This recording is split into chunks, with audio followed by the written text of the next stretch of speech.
the Flag Officer Commanding-in-Chief, Eastern Naval Command, Vice Admiral B. Das Gupta, the National Maritime Security Coordinator, heads of delegations, flag officers, commanding officers, ILOs and Foreign Service attaches, distinguished guests, ladies and gentlemen. Namaskar and a very good morning to you all. On behalf of the Flag Officer Commanding-in-Chief, Eastern Naval Command, I once again welcome all participants for the concluding day of the International Maritime Seminar. Yesterday, we were part of thought-provoking discussions on some core maritime issues. Today, we will continue the deliberations through a presentation and two themed sessions. We start with a presentation on IFC-IOR. The Information Fusion Center Indian Ocean Region, or IFC-IOR as it is called, was set up at Gurugram, India in 2018 as a nodal center of excellence for promoting collaborative maritime safety and security towards a peaceful, stable, and prosperous Indian Ocean region.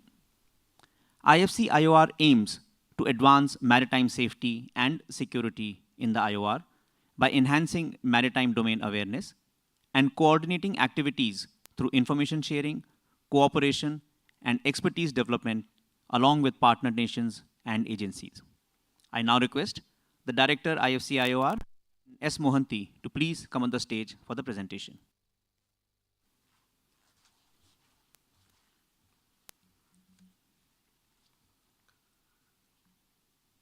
Vice Admiral Biswajit Dasgupta, Flag Officer Commanding-in-Chief, Eastern Naval Command, Vice Admiral G. Ashok Kumar, the National Maritime Security Coordinator, Flag Officers, heads of delegations from partner countries, commanding officers, officers, and sailors participating in Milan 2022, ladies and gentlemen.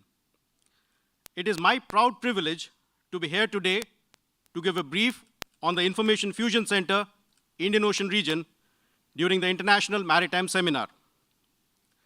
The theme for Milan is camaraderie, cohesion, and collaboration. What better forum to speak about IFC-IOR than at this, since the Information Fusion Center, Indian Ocean Region, is one of the primary collaborative initiatives of the Indian Navy towards maritime security and safety. In the next 30 minutes or so, I would touch upon the genesis of the center, avenues for collaboration, and maritime security challenges monitored and analyzed at the center. I'm sure most of you have met my team of absolutely fantastic bunch of international liaison officers, and today, Lieutenant Commander Kathleen Parks, the ILO from US Navy, will provide an overview of the MARSIC situation in the Indian Ocean and adjoining seas. To set the stage for my brief, I would like to draw your attention to the Indian Ocean region.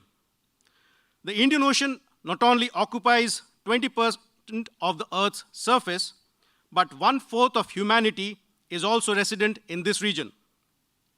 As you would be well aware, 1/3 of bulk cargo, half of container shipments, and 2/3 of oil traffic passes through the IOR. It is significant to note that in the year 2021 alone, the center monitored more than 140,000 unique AIS transmissions in these waters. This obviously does not include many small vessels which do not transmit on AIS. The multinational nature of maritime traffic, from vessel ownership to crew and cargo to port of calls, makes all nations equal stakeholders in maritime security and safety. As you will recall, there was deliberation on the UNCLOS in the course of discussions yesterday. Practicing mariners in this August gathering is well aware of the various limits set forth by UNCLOS as displayed on the left of the screen, which determine levels of a nation's jurisdiction. The map on the right of the screen depicts the EEZ of all countries in dark blue. In normal discourse, the huge expanse of the EEZs draw more attention, especially with respect to regulation of these vast areas and more often than not, the resources available with any country is insufficient to monitor these areas. However, I would like to draw your attention to the high seas or areas beyond national jurisdiction in light blue. To put things in perspective, 64% or almost 2/3 of the ocean surface and a staggering 95% by volume of the oceans are actually beyond jurisdiction of any country. Naturally, much of the economic activity also happens in these waters. While on one hand, maritime traffic is multinational in nature, on the other, a major portion of world's oceans are beyond any single country's jurisdiction. Any effort towards maritime security and safety therefore requires to be collaborative. Therefore, fully cognizant of the need for a collaborative approach, IFC-IOR was inaugurated on 22nd December 2018 with a vision of promoting collaborative maritime safety and security. The center was formally notified by the International Maritime Organization in April 2019. We are cognizant of the fact that it is impossible for a single center or one agency to achieve complete maritime domain awareness. That is the reason IFC-IOR works to enhance the MDA of the region by collaborating and cooperating with various partners. The fundamental goal is to have safe and secure seas, which can be achieved through seamless information sharing. Yesterday, many of the panelists highlighted the statement of the Honorable Prime Minister of India during the high-level debate on maritime security in the UN Security Council in August 21. It is pertinent to note that the Honorable Prime Minister, while presiding over the meeting, also highlighted the need for enhancing maritime domain awareness in the region through collaboration and cited the example of IFC-IOR as one of the means to achieve shared MDA. As I had brought out in the beginning, IFC-IOR is premised on collaboration. The center progresses its collaborative efforts through 5 main avenues as flashed on the slide. These range from physical presence of international liaison officers to global linkages, and from sharing analysis to providing operational inputs. I will briefly cover them one by one. As our first effort at collaboration, we have international liaison officers physically posted at the center, and some of them are here today attending this seminar. Indeed, the ILOs are one of our biggest assets, and each ILO brings with him or her unique capabilities and domain knowledge, which helps us improve our understanding of pattern of life in the region. While we interface systems for data fusion, we also fuse regional expertise and experience through this approach. Our second collaborative effort is in the linkages we maintain with multiple agencies at the national and international level. While we are linked up with all the national maritime stakeholders in the country, at the international level, we have working level linkages with international bodies like the International Maritime Organization, the United Nations Office on Drugs and Crime, and Interpol, piracy reporting centers like RECAP and IMBPRC, maritime security and fusion centers like IFC Singapore, RMIFC Madagascar, and RCOC Seychelles, regional fisheries bodies like the Indian Ocean Tuna Commission and the Bay of Bengal Program, and military-led centers in IOR like IMASO and RNIFC. Since the maritime threats affects seafarers, we maintain linkages with industry bodies like Intertanko and OCIMF. Towards analysis of maritime security issues and undertaking research, we are linked up with think tanks working in the maritime domain like Stable Seas and GI Talk, or the Global Initiative Against Transnational Organized Crime. The center also maintains working level linkages with operational maritime security centers of partner nations. Our third effort at collaboration is in sharing our reports and analysis with our partners. At this juncture, let me acquaint you with the battle rhythm at the center. As I mentioned before, we have a team of ILOs posted at the center.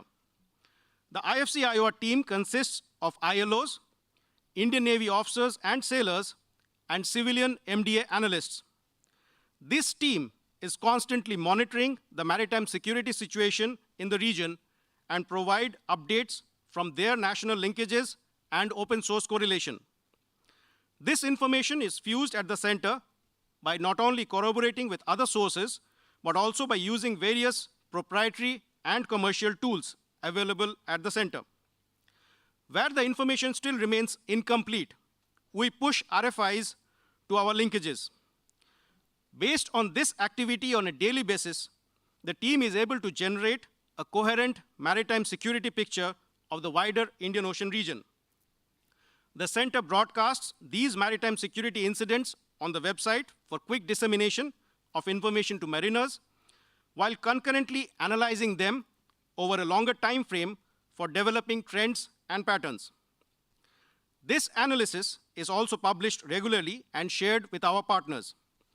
Our monthly product, called the Monthly Maritime Security Update, or MMSU, is our most frequent product, which contains details and analysis of all maritime security incidents in the month. Analysis over a wider time frame is covered in our half-yearly overview and annual reports. As I had mentioned in the beginning, the US ILO will be providing a brief on the findings of the recently published annual report. I am sure all visiting ships and delegations have received a printed copy of the summary of our annual report, which was shared yesterday. Our fourth effort at collaboration is through interactions. Towards this end, the center hosts a number of delegations from partner nations for enhancing the shared understanding of contemporary maritime challenges and the role of fusion centers in improving shared awareness of the maritime security situation. These delegation visits are often the springboard for further collaboration, and we look forward to hosting you the next time you are in the national capital. As part of its interactions with the wider maritime community, the center conducted its flagship event called the Maritime Information Sharing Workshop in June 19, which saw participation from 29 countries. The center also hosted a coastal security workshop for BIMSTEC countries in November 19. However, these in-person events could not be hosted due to the pandemic, and we shifted to the virtual medium to continue our interactions through webinars and workshops. A salient one being the India-EU Joint MDA Interoperability Workshop conducted with EU Crimario. The interactions are regularly undertaken with maritime security centers of littoral nations and other fusion centers. IFC-IOR is also engaged with the Djibouti Code of Conduct, Jeddah Amendment, towards improving shared awareness. Forums like the Goa Maritime Conclave, held in November 2021, and the ongoing Milan provide valuable opportunity for the team of ILOs to interact with MARSEC experts, participate in stimulating discussions, and find new avenues for collaboration. Our last, but definitely not the least effort at collaboration is through sharing of operational inputs with our linkages. This includes sharing information received through Interpol as well as from other sources. Inputs with respect to law enforcement related information and maritime incidents like fire, flooding, sinking, etc., which endanger safety of seafarers, are also shared with relevant stakeholders. I would now call upon Lieutenant Commander Caitlin Parks, the ILO from US Navy, to provide a glimpse into the maritime security situation in the Indian Ocean region as recorded by the Center in 2021.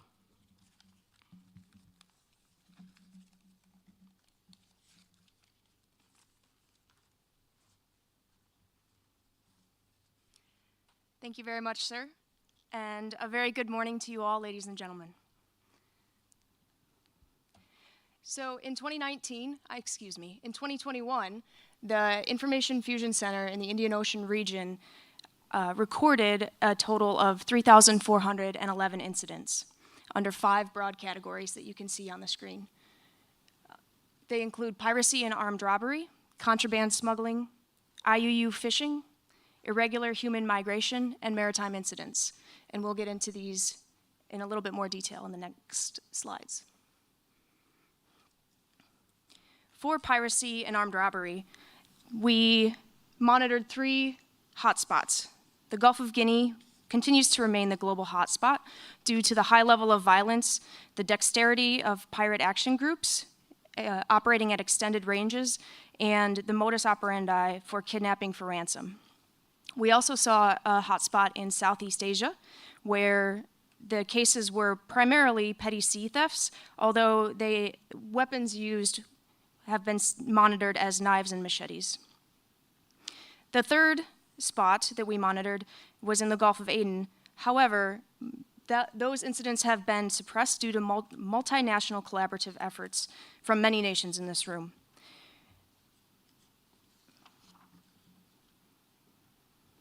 Regarding contraband smuggling, we have seen a 300% increase in heroin seizures over the past 5 years.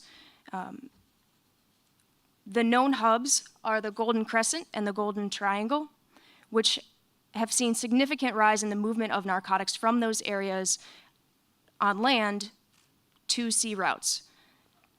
We've seen large seizures of methamphetamine, along with traditional heroin, being processed through these sea routes, and the increasing trend of the movement of drugs from onboard small containers or onboard small boats to larger legitimate shipping containers in items like plastic fruit, sporting equipment, and tea packages.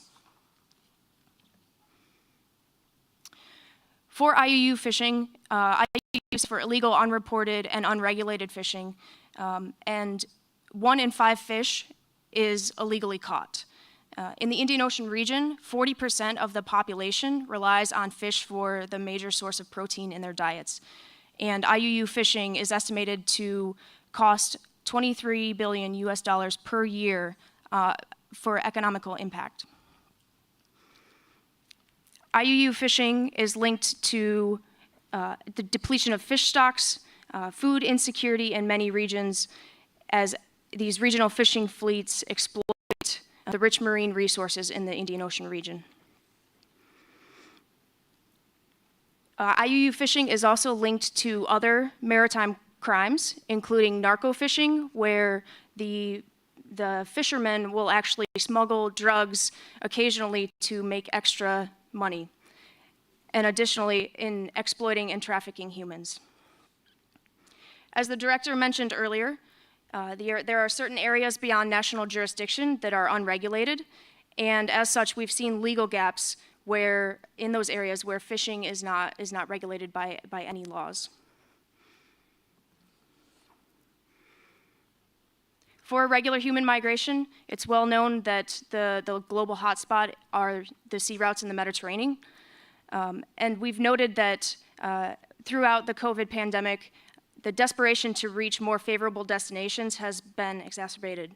And we've seen that people continue to use these sea routes and make these dangerous attempts, even in including unfavorable weather. For maritime incidents, we have recorded the largest number. 50% of the incidents are mainly search and rescue, capsize and sunk vessels, and mechanical failures. Again, mostly attributed to fatigue and delayed crew changes and lack of maintenance. That we've seen a huge increase in that during COVID times. We would be remiss if we didn't talk about maritime terrorism. The center classifies maritime terrorism into 2 broad categories: from the sea, either direct or indirect attacks, as was seen in Mumbai. That was a classic attack from a sea route. The second category is attacks at sea against ships, as seen with the MV Superferry in February 2004. Fortunately, the center has not recorded any traditional maritime terrorism incidents in 2021, but that does not mean that the threat has been removed.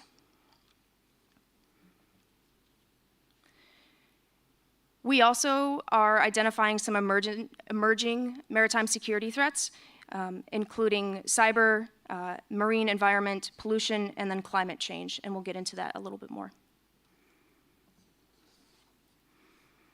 So while classical piracy incidents have been suppressed, we are seeing these hybrid threats, which include the use of unmanned, remotely controlled boats, waterborne IEDs, and aerial drones that have also been used.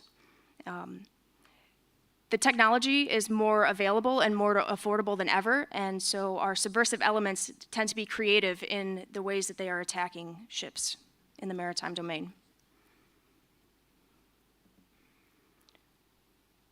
For cyber, we've recorded a 900% increase in attacks over the past 3 years. Many of them, most of them, include our ransomware attacks. The IMO resolution in 2017 that came into effect January 1st this year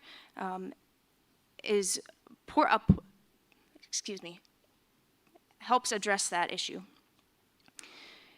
Cyber attacks on port infrastructure, we've seen over the past 3 years, over the past year. You can see some examples up there. The most notably was the cyber attack on the port of Durban in South Africa, which brought the port to a standstill back in June. Similarly, just last week, there was a cyber attack in the container terminal in Mumbai port, and it would shut down all systems. This matter requires serious attention because it affects all of us as mariners. Additionally, I would like to point out the submarine cables.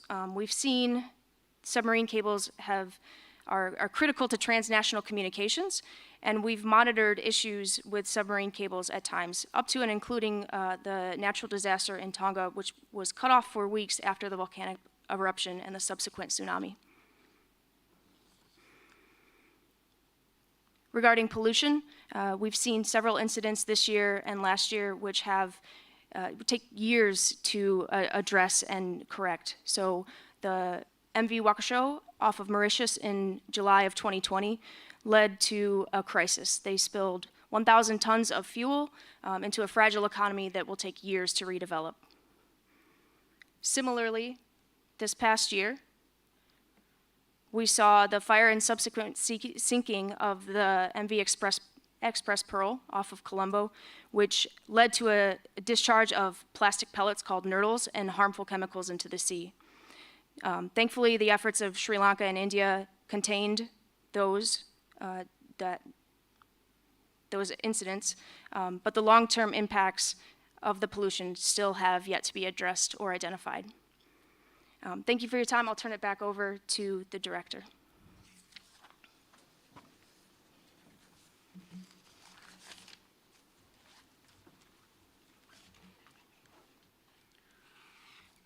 Thank you, Caitlin, for the comprehensive brief. Ladies and gentlemen, as we just saw, the seas around us have a plethora of challenges, and a lot requires to be done to achieve complete maritime security.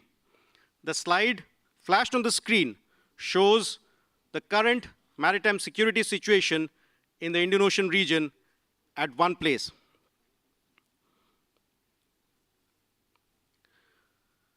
However, the traditional threats we just saw are literally the proverbial tip of the iceberg, or even lesser. For it's only a portion of the known or traditional threats that are reported and therefore recorded. The green band of unreported incidents emanating from known threats add to the unknown. However, what is important to note is the vast majority which have greater impact on maritime security do not catch the eye, or in simple terms, remain submerged. For example, ghost fishing or inadvertent fishing due to lost or abandoned fishing gear contributes to depletion of fish stocks, but the quantum of impact is not known. Similarly, security challenges due to climate change are still being evaluated.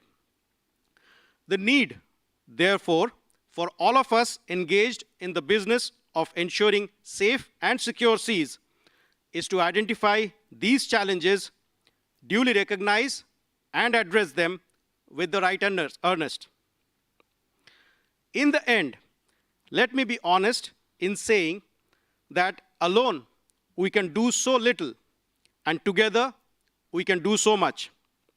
As a young center, we are cognizant of the maritime security challenges in the region, and it would be our constant endeavor to find collaborative solutions so as to enhance maritime security and safety. Towards this, we look forward to increased participation and engagement with all our partners, including the all-important regional partners. I would like to go back to the theme of this Milan 22 and say that collaboration is the key to success in the maritime domain. I have finished, and the floor is now open to questions.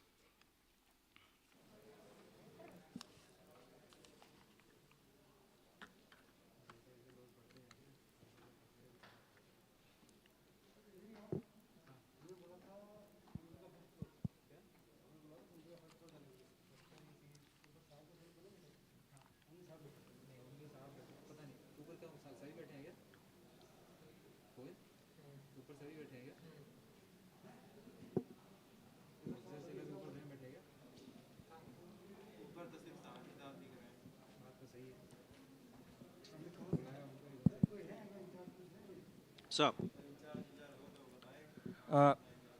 Morning, this is Commodore Kesnur.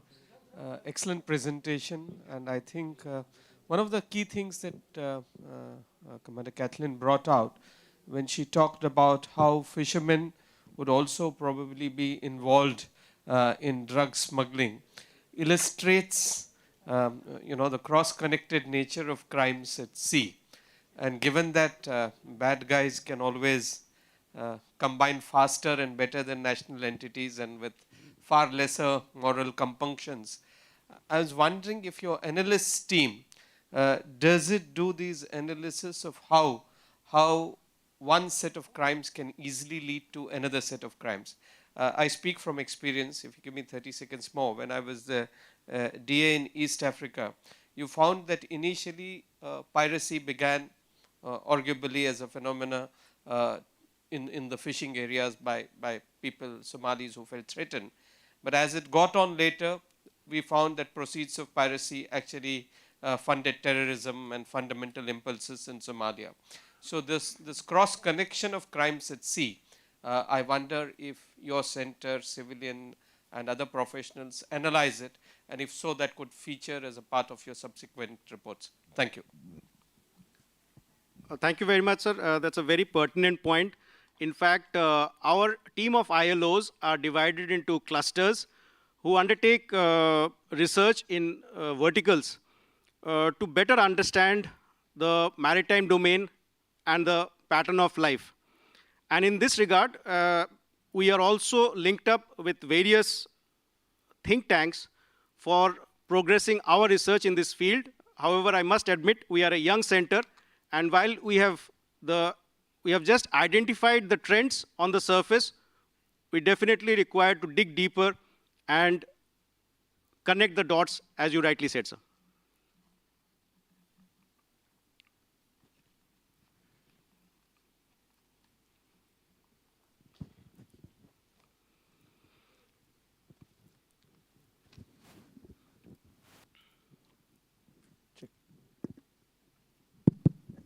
Morning, I'm Captain Shashi Kumar, Commanding Officer of INS Ranveer.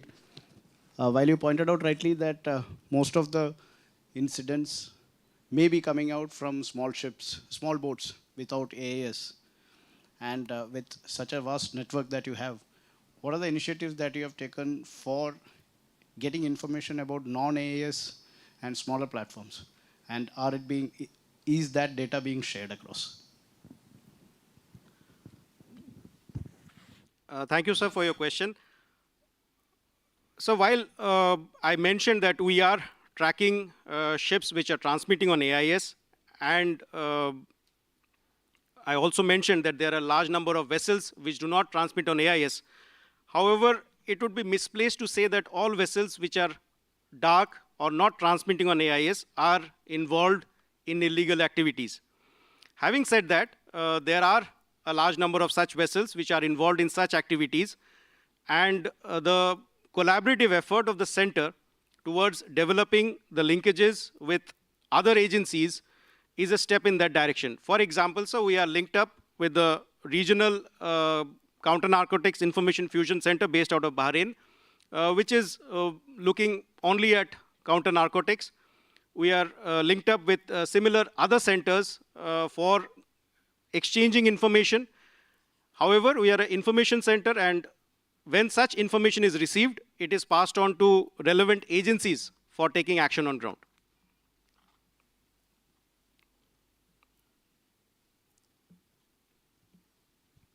So,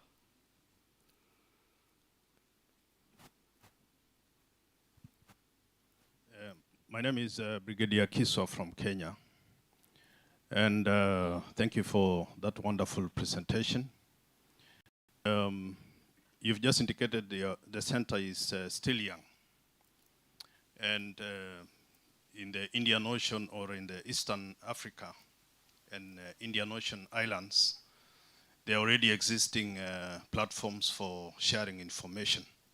I don't know to what extent has your center interacted and benefited from these existing structures? Thank you. Thank you very much for your question, sir. Sir, as I had mentioned, we are linked up with all the information fusion centers in the region, which includes IFC Singapore on the east and the RMIFC Madagascar in the west. We are also linked up with the RCOC Seychelles, as well as I mentioned that we are linked up with the Djibouti Code of Conduct for sharing information. However, it's an ongoing process, and we look forward to continued engagements and greater participation in our shared development of MDA in the region, sir.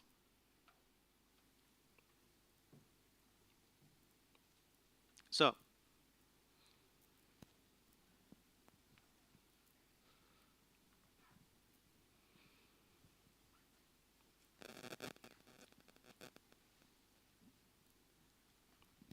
Many thanks. Captain Yves Lecourt, the French Defense Attaché. As you do have now a new National Maritime Security Coordinator, and with all the respects you owe him, what would be your recommendations to him as he's taking over, and more widely the expectations from him in order to enhance the maritime security in India? Thank you very much for your question, sir. While I think it is beyond my pay grade to suggest to the National Maritime Security Coordinator who is sitting over here, but definitely, sir, as I mentioned, we are linked up with all the national maritime stakeholders, and the recently appointed NMSC is very much the main pillar for coordinating maritime security in the country, and to that end, we would definitely be providing inputs, our analysis, to the Maritime Security Coordinator for making better decisions, policy decisions at strategic level, and provide whatever is asked of us and work under the NMSC for the greater good, not only of the country, but since we all agree that the maritime threats are doesn't stop at borders. It is transnational in nature. So we are not only looking at the maritime security of the country, but for the region as a whole. Thank you, sir.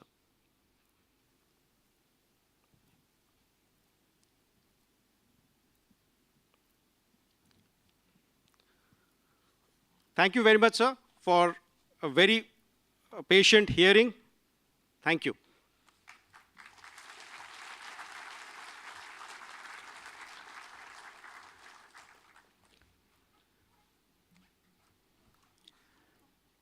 We now move on to the themed sessions for the day.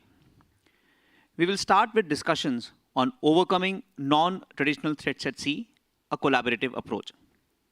And for this session, I invite the session chair, Rear Admiral Monty Khanna, retired, and the speakers, Rear Admiral ASL Gamage and Colonel Ibrahim Hilmi, to please come on the stage.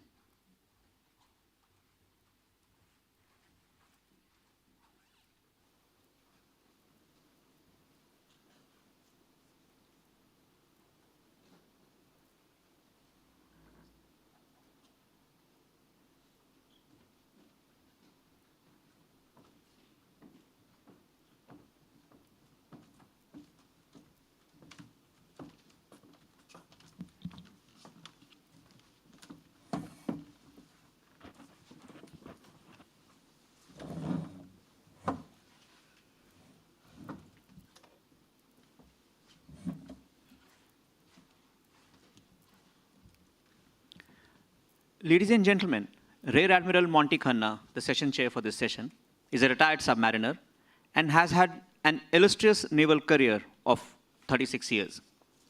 As a submariner, he was a commissioning crew of 2 submarines before serving as executive officer and commanding officer on board Sindhu Ghosh class submarines. He went on to command 2 ships and has also served as a naval attaché at USA. As a flag officer, he has held appointments of ACNS Foreign Cooperation and Intelligence, Commandant Naval War College, and Chief Instructor Navy at Defense Services Staff College. He has published over 20 articles in professional journals. He regularly delivers lectures on a wide variety of subjects that include leadership, naval and military strategy, geopolitics of the Indo-Pacific, developments within the PLA Navy, security implications of the BRI, higher defense organizations, shipbuilding, and restructuring of our armed forces. May I request you, sir, to please take over the proceedings and conduct the session. Thank you. Am I audible? Yes. Yeah. So thank you very much for the introduction. Admiral Biswajit Das Gupta, flag officers, friends and shipmates at Milan 2022. So on behalf of both my colleagues, I would like to thank you for giving us this opportunity to speak to you on a subject that I think is of great relevance. And that is overcoming non-traditional threats at sea, a collaborative approach. Collaborative is the third C from the motto of Milan 2022, which is camaraderie, cohesion, and collaboration. So if we examine non-traditional threats, we can say that they've evolved considerably over the last few years. There's a whole traditional element to non-traditional threats. You know, these are things like piracy, which has existed for a large number of years, gun running, human trafficking, narcotics. And now you'll find that the scope has really increased by a lot more that has come in. IUU fishing on an industrial scale. A humongous amount of plastics being dumped into the ocean, including microplastics. Climate change-induced inundation of coastlines, which is now largely taking place because of thermal expansion. But once the ice shelves of Greenland and the Antarctica start going down, the problem is going to become exponential. Maritime terrorism, hybrid threats, I think Catherine spoke about those as well. So if you take all of these together, we've got quite a problem on our hands. Now, even a reasonably large country like India is hard-pressed in mustering up the resources to combat these. For the smaller island nations, it's a much, much bigger problem. And just to bring this out, I mean, when you speak of a nation, there's some parameters that come to mind. I'd like to give the example of Mauritius. Now, when you compare Mauritius with India, the population of Mauritius is roughly around 1.3 million. India's population, 1.3 billion. 1,000 times their population. When you compare the area of Mauritius, 2,040 square kilometers. India, 3.2 million square kilometers, okay? 1,500 times roughly their size. But when you compare the EZ, Mauritius has a larger EZ than India. You take another example, Seychelles. I mean, yesterday, if you recollect, this was brought out by the speaker during the city parade, that Seychelles is the country with the smallest population in Africa. Just shy of 100,000 people. India's population is 13,000 times larger than Seychelles. But if you look at the EZ of Seychelles, 1.37 million square kilometers, 2/3 the EZ of India. So this is just to give you context as what the scale of the problem is. And for this scale, you got no choice absolutely, but to find collaborative solutions. And that collaboration has to be innovative. It has to be well thought through. So we are fortunate today to have, to have with us two very erudite speakers who are seasoned maritime practitioners. The first of which is Rear Admiral Gamage. He was commissioned into the executive branch of the Sri Lankan Navy in 1989. He has done 2 courses in India, that being his technical sub-lieutenant's courses, as well as his long G. He is a graduate of RCTS London, as well as an alumni of the Asia Pacific Center for Security Studies. He has more than 34 years of service, including 12 years of sea service, wherein he even commanded SLNS Sayura, which was then the flagship. And currently, he is holding the prestigious appointment of the Flag Officer Commanding Naval Fleet in the Sri Lankan Navy. The rules of the game are clear.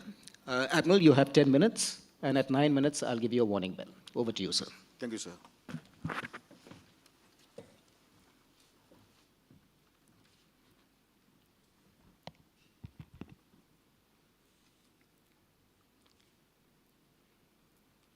Flag Officer Commanding in Chief, Eastern Naval Command, Vice Admiral B. Dasgupta, Naval Chiefs, Head of Delegations, other dignitaries, and ladies and gentlemen, good morning.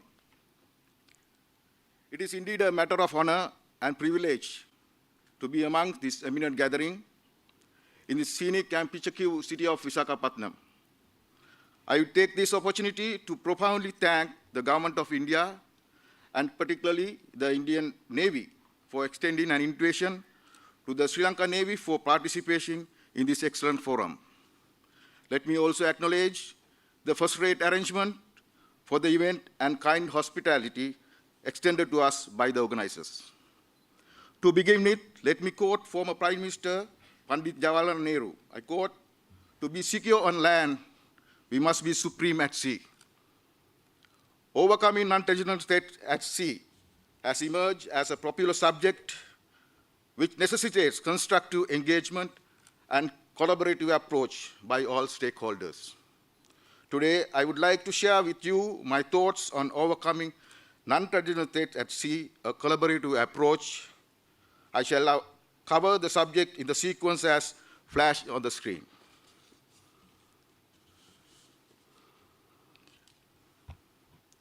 Geostrategic maritime environment. Ladies and gentlemen, the August South is aware that with the end of Cold War and 9/11, the world has witnessed flux in the global strategic landscape. The international security environment is dynamic and uncertain. Concern over sea lane and choke point security is one that any maritime nation cannot ignore in the present-day scenario.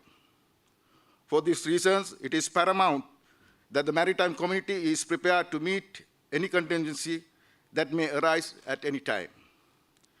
In the maritime domain, as a natural sequel to its securities of global seaborne trade and energy lifeline are gained unprecedented prominence. The assurance of free and uninterrupted use of world's oceans underline our future courses. Non-traditional maritime security. Allow me to add here, unlike past, the security of this ocean can be threatened by both state and non-state actors.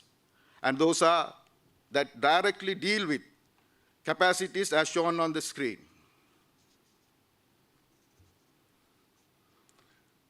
Ladies and gentlemen, at the top of the list of non-traditional threats, here I shall name some of as flashed in the screen.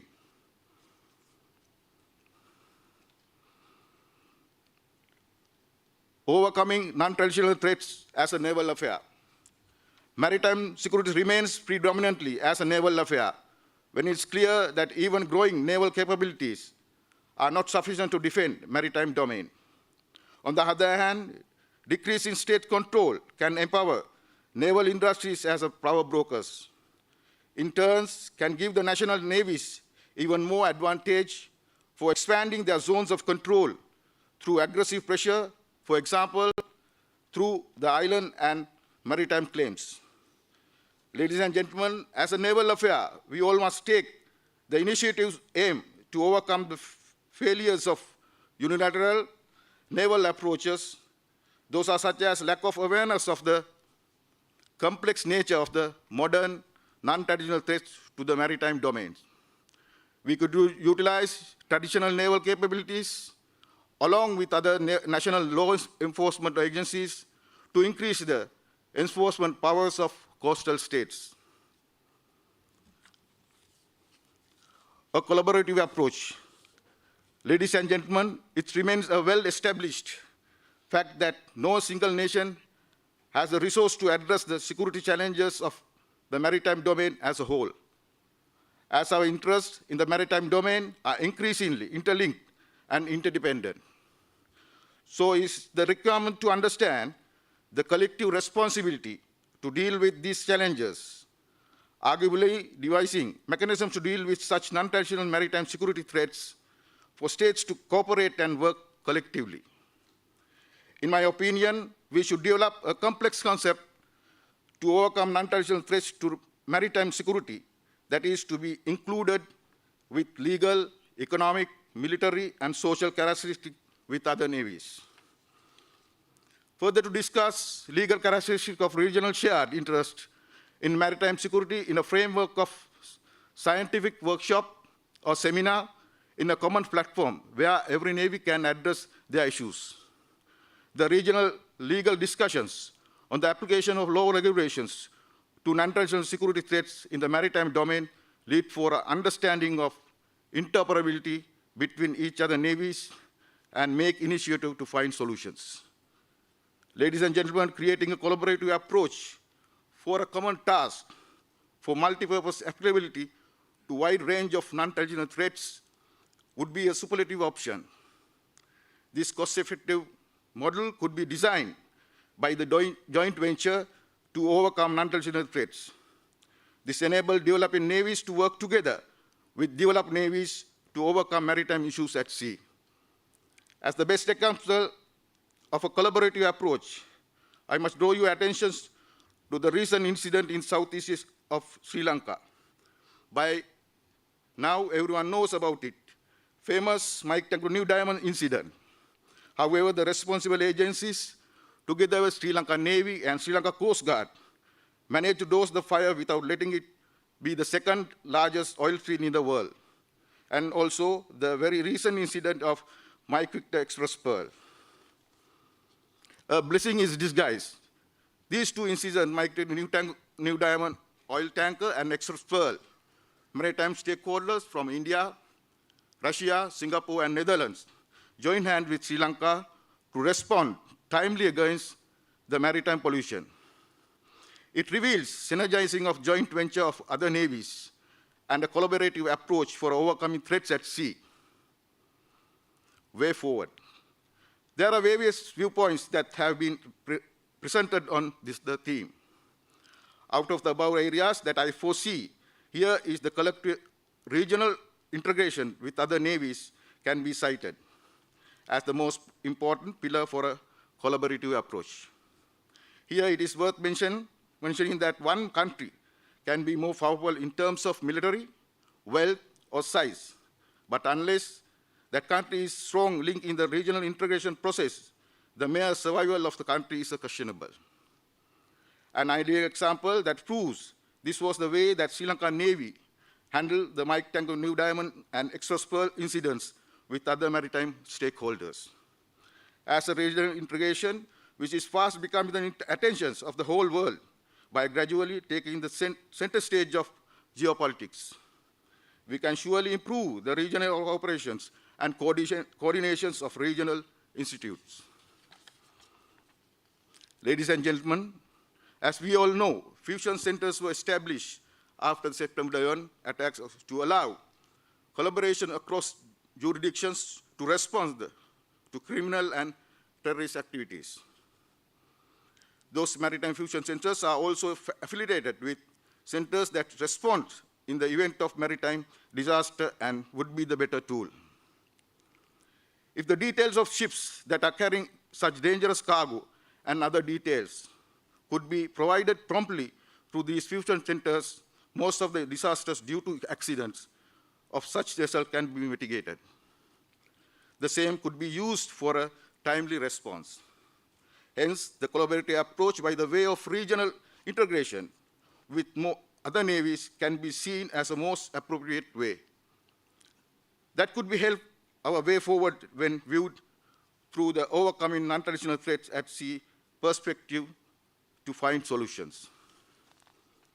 Ladies and gentlemen, to conclude, it is reiterated the focus should be to increase maritime cooperation to overcome non-traditional threats at sea among navies around the world. It is to be provided an open and inclusive forum for discussions of regionally relevant maritime issues. The endeavor should be to generate a flow of information between naval professionals, resulting in common understanding and agreements. Collaboration between navies is crucial to effectively advance their shared commitment to maritime and sea lane security. The use of collaborative efforts rather than individual efforts is going to be the key to success in encountering these non-traditional challenges at sea. In the ever-evolving the maritime world, overcoming non-traditional threat at sea is a key stage for many dramas in the present-day mankind. So, ladies and gentlemen, it will remain the same in the future as well. So, the concepts of maritime strategies towards a collaborative approach should also progress according to overcome non-traditional threats at sea. At last but not least, we can never leave behind the famous prophecy of Alfred Mahan, and his saying, when we discuss issues related to overcoming threat at sea, I quote, "The ocean is key to 7 seas. In the 21st century, the destiny of the world will be decided on its waters." Thank you very much for patient listening.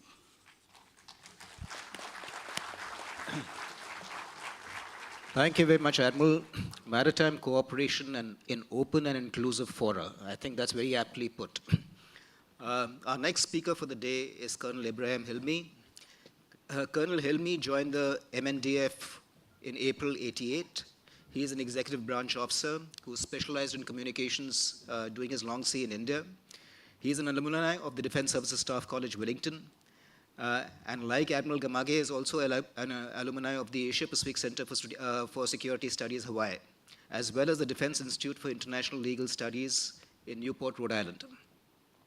He has held numerous staff and operational assignments in his 34 years of service, including Assistant Director General of the Coast Guard and Defense Advisor of Maldives in the High Commission of Maldives and Pakistan. He took over as a commandant of the National Coast Guard of the Coast Guard on the 1st of February 22. Over to you, Colonel. Thank you, sir. Flag Officer Commanding in Chief, Eastern Naval Command, National Maritime Security Coordinator of India, Flag Officers, Head of Delegations, Excellencies, participants of Milan 2022, distinguished guests, ladies and gentlemen, Assalamu alaikum, good morning and namaste. It gives me immense pleasure to be with you in this beautiful city of Vizag, and a great privilege to be in a country which I always felt as a second home. It is truly an honor to participate in this conference, and I would like to begin by expressing my deepest gratitude to the Government of India, and in particular to Indian Navy, for inviting Maldives to this event. Maldives is an archipelago located in the middle of the Indian Ocean with 1,190 low-lying islands. The country is within the Indian Ocean hub of maritime trade. Within it, some of the important sea lane of communication passes through, namely 8-degree channel, 1.5-degree channel, and the equatorial channels. Thus, Maldives occupies a critical strategic position in the Indian Ocean region. The region is comprised of some of the fastest growing economies and richest countries coexisting with the least developed and poorest countries. Economic and social inequality, along with flourishing globalization, which rely heavily on international sea trade, have prepared fertile ground for criminal activities in this fragile region. The emergence of the world's major energy and maritime trade routes through our region and experiencing various non-traditional maritime security threats in the recent past, such as piracy, maritime terrorism, illegal fisheries, gave grave concern to Maldives and to other countries in this region. During the peak of maritime piracy in the Horn of Africa, Somali pirates have shown their ability to venture far out into the sea and into the Maldives waters as well. That was a time where our economy was being threatened with the fear of maritime terrorism, as the country is so dependent on tourism. Maldives, being one of the most geographically dispersed nations in the world, with an average elevation of just around 2 meters above sea level.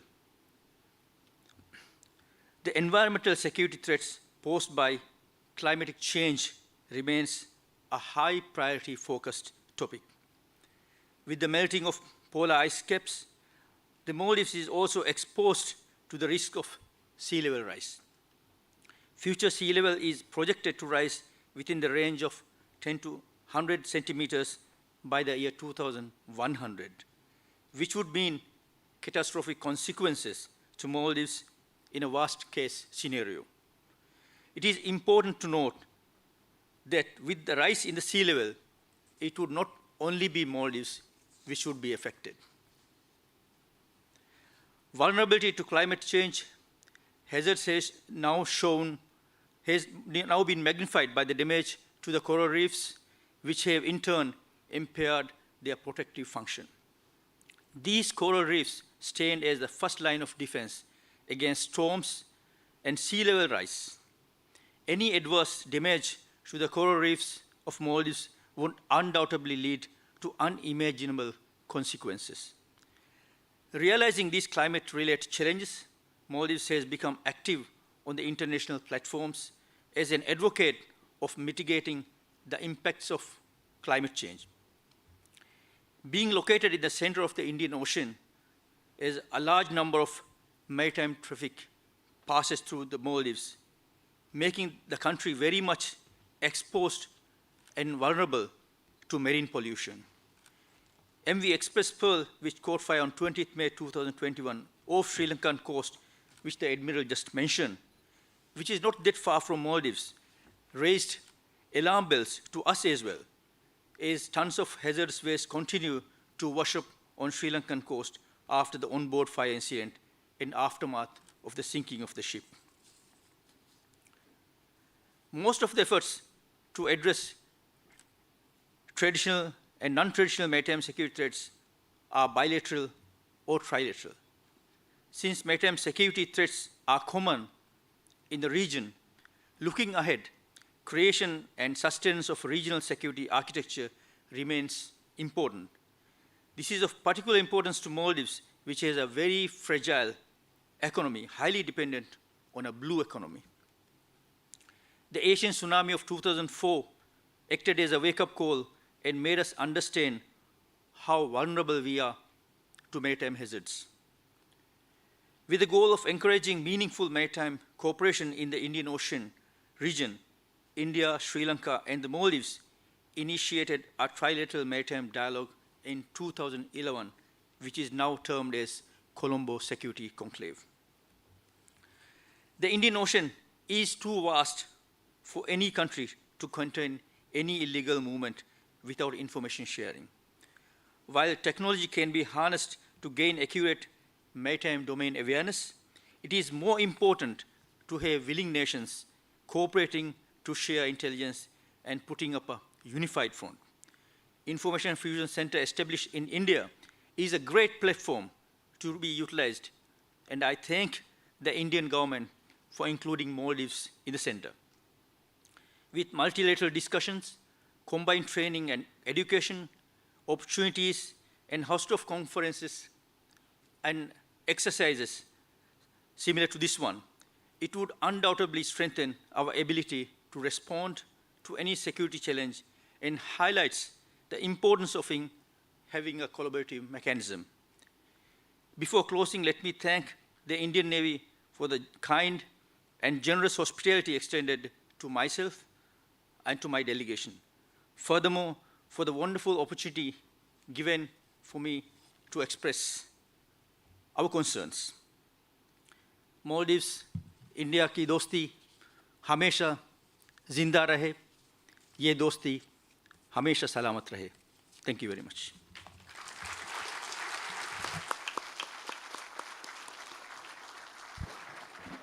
Thank you so much, Colonel Hilmi. And thank you to both speakers for finishing well in time, which gives us a little more time for the Q&A. Maldives, I agree, is uniquely placed. 1190 islands, the average elevation of each is no less than 2 meters. Puts you really in a unique spot. With that, we can open the session for the question and answers. May I request you to keep your questions brief and directed to a specific person. Thank you.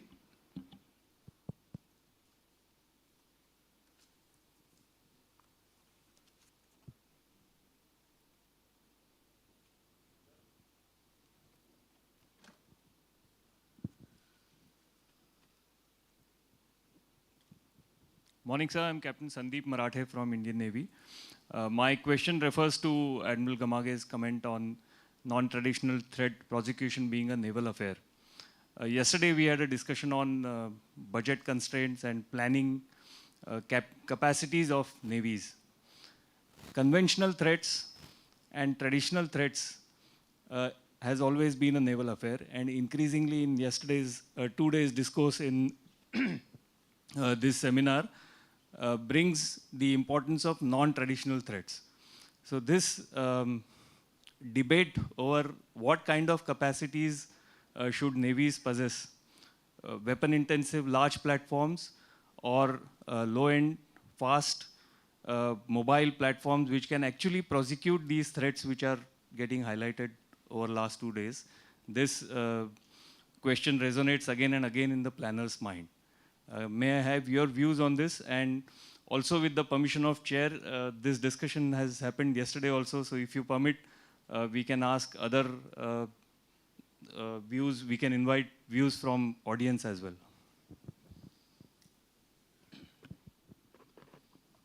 Thank you, Captain. You mean that bigger platform or a fast-moving platform?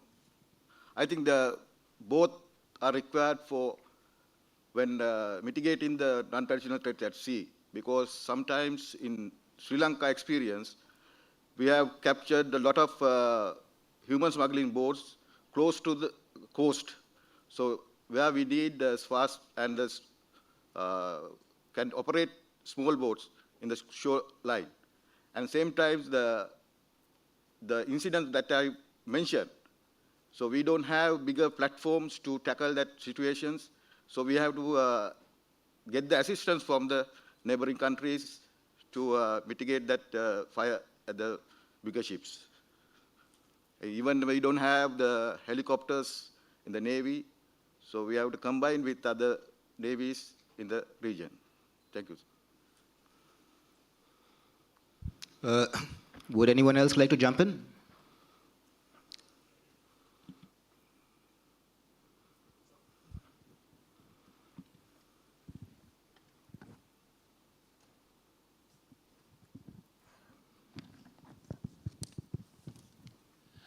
Morning, sir. This is Captain R.K. Singh, Fleet Electrical Officer of the Eastern Fleet, sir.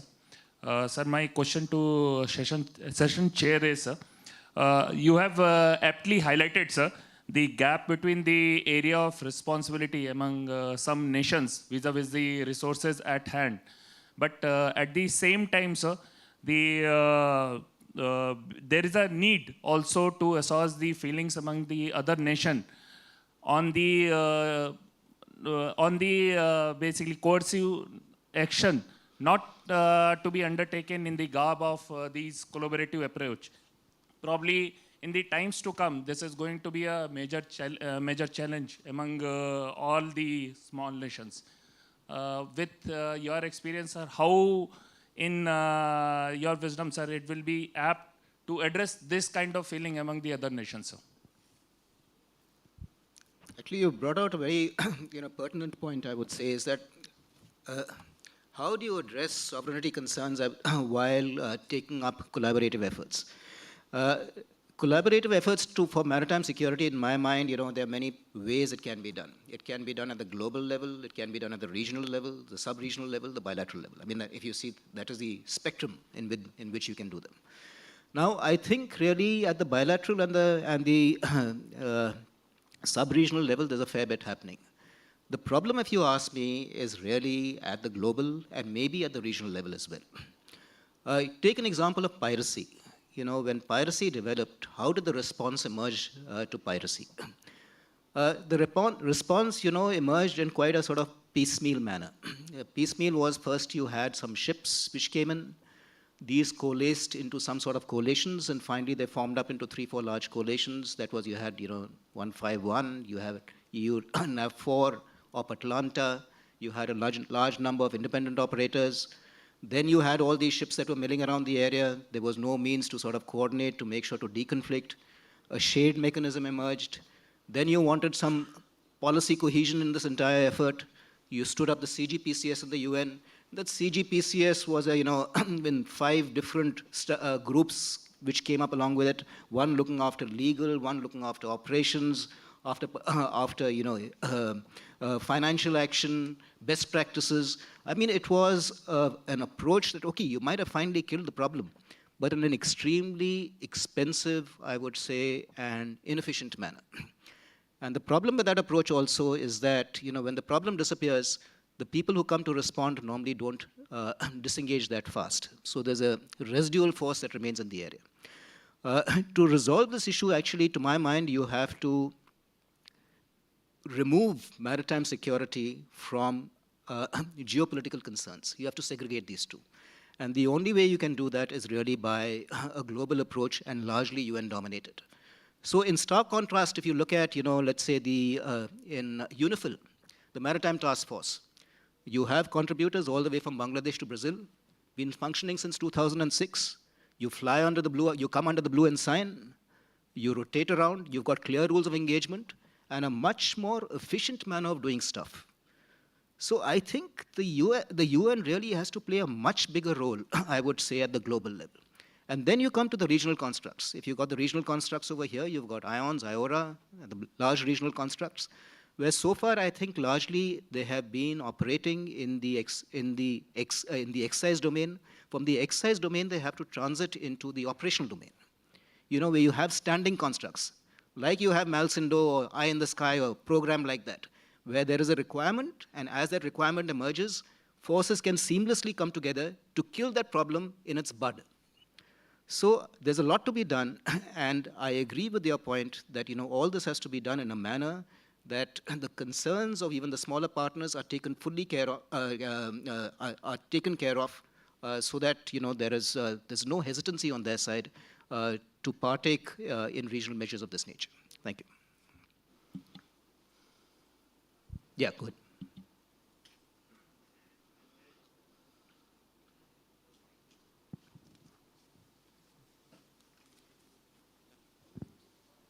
Good morning, sir.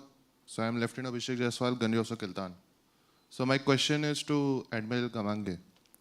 So primarily, what mechanisms do the island nations, they are looking forward that can be brought in force in the near future, primarily for reducing the response time, sir, in overcoming such threats at sea? Thank you. In our perspective that we required bigger ships, bigger platforms to tackle a lot of non-traditional threats at sea. Thanks to Indian government, we have given 2 bigger ships. Last year we captured more than 2,000 kgs of heroin, 600 nautical miles away from our country. So we need assistance from developed navies to tackle most of the situations erupted in the Indian Ocean. So along with Sri Lankan Navy, we are facing difficulties with the assets we have to tackle non-traditional threats, most incidents. So we need collaboration. We are expecting collaboration with the Indian Navy, Indian Coast Guard, Maldives, and regional countries. So therefore, we are planning to acquire some ships for tackle human smuggling. Thanks to India, Australian Navy, they have given us 2 Bay-class ships, and they have agreed to give 2 more craft. So they are concerned on the human smuggling. So collaboration is more important, and the assist is more important to tackle the situation in the region. Thank you. Colonel Hilmi, you'd like to add to that on reducing response times? You're okay?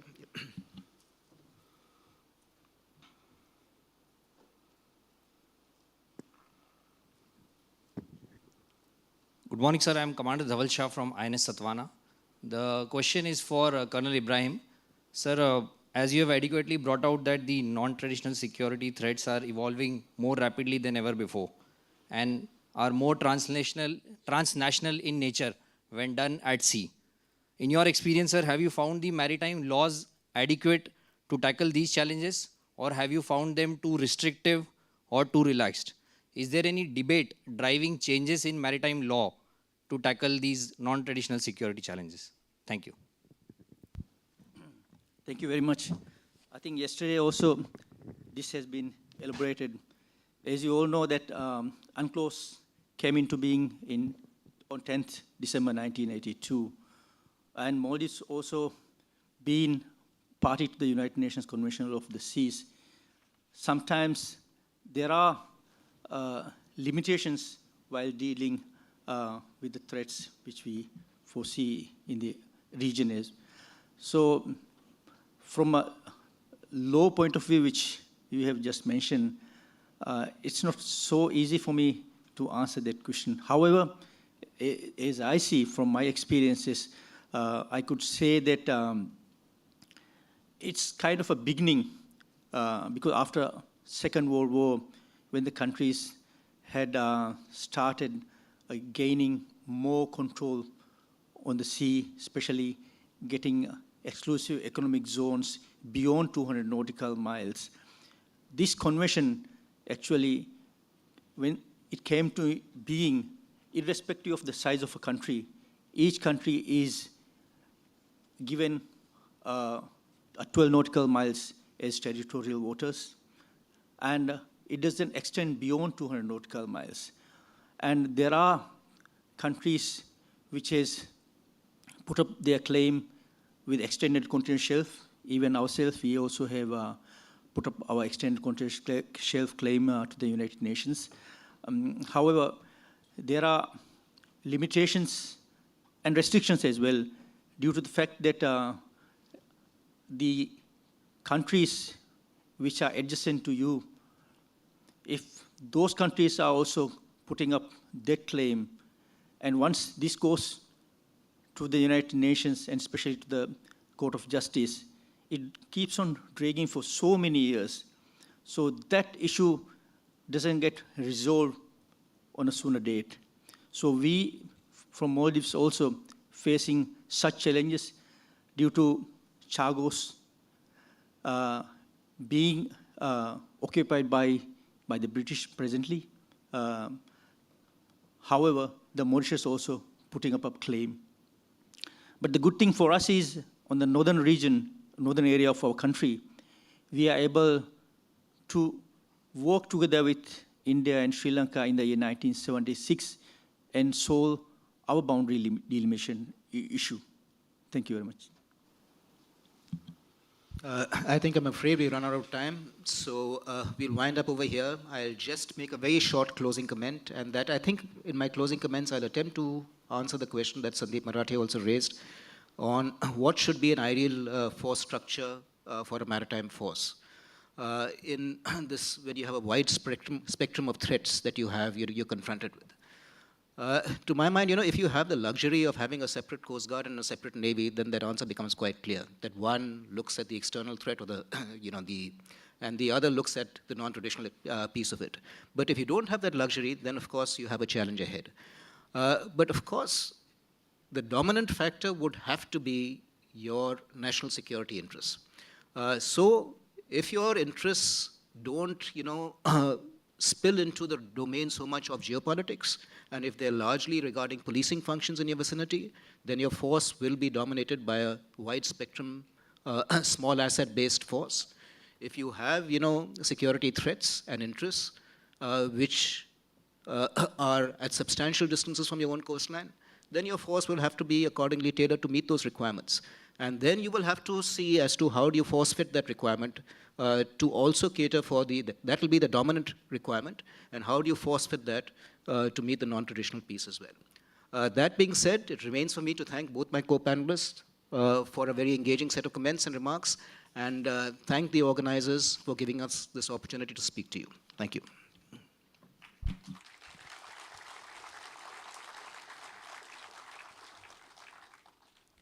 Thank you, sirs. May I request the Flag Officer Commanding in Chief, Eastern Naval Command, Vice Admiral B. Das Gupta, to please come on stage and felicitate the panelists of this session and also the representatives of IFC-IOR.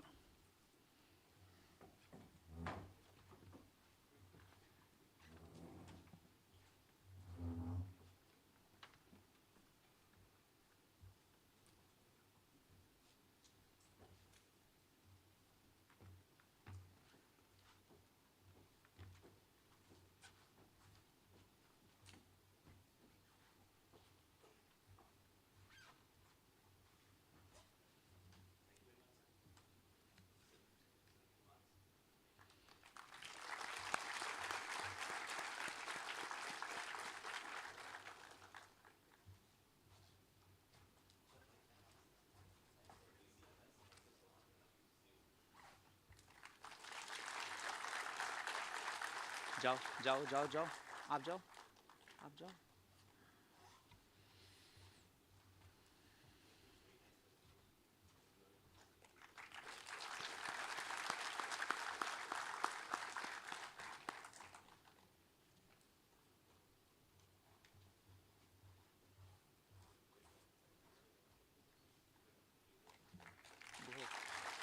और आगे चलो।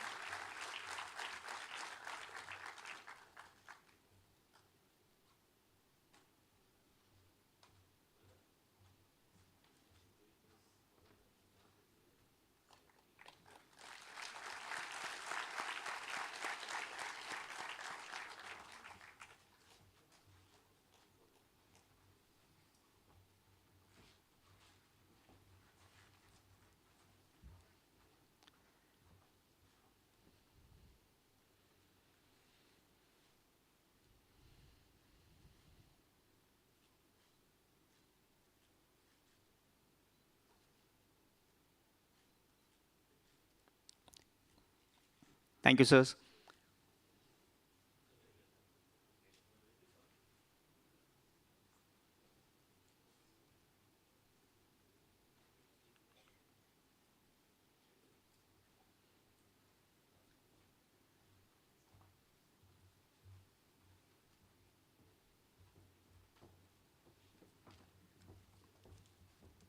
Thank you, sir.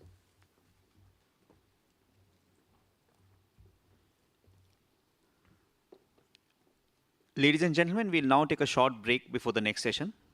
I invite all of you to join us for tea outside in the lawns. The next session would commence at 10:45 hours.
Ladies and gentlemen, welcome to the concluding session of this seminar. In this last session, we will discuss transparency in the maritime domain, opportunities for collaboration and partnership. The session will be chaired by Commodore Srikant Kesnur.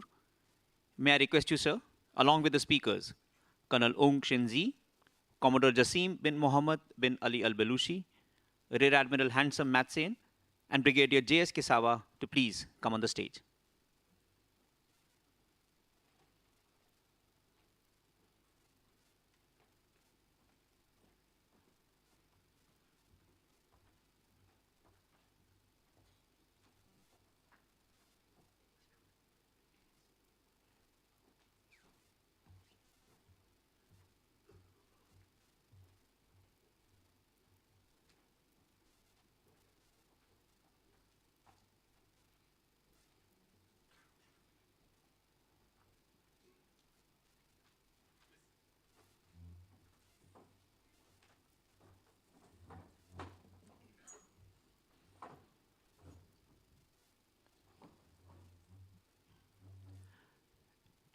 Ladies and gentlemen, the session chair, Commodore Srikant Kesnur, was commissioned in the Indian Navy in July '86.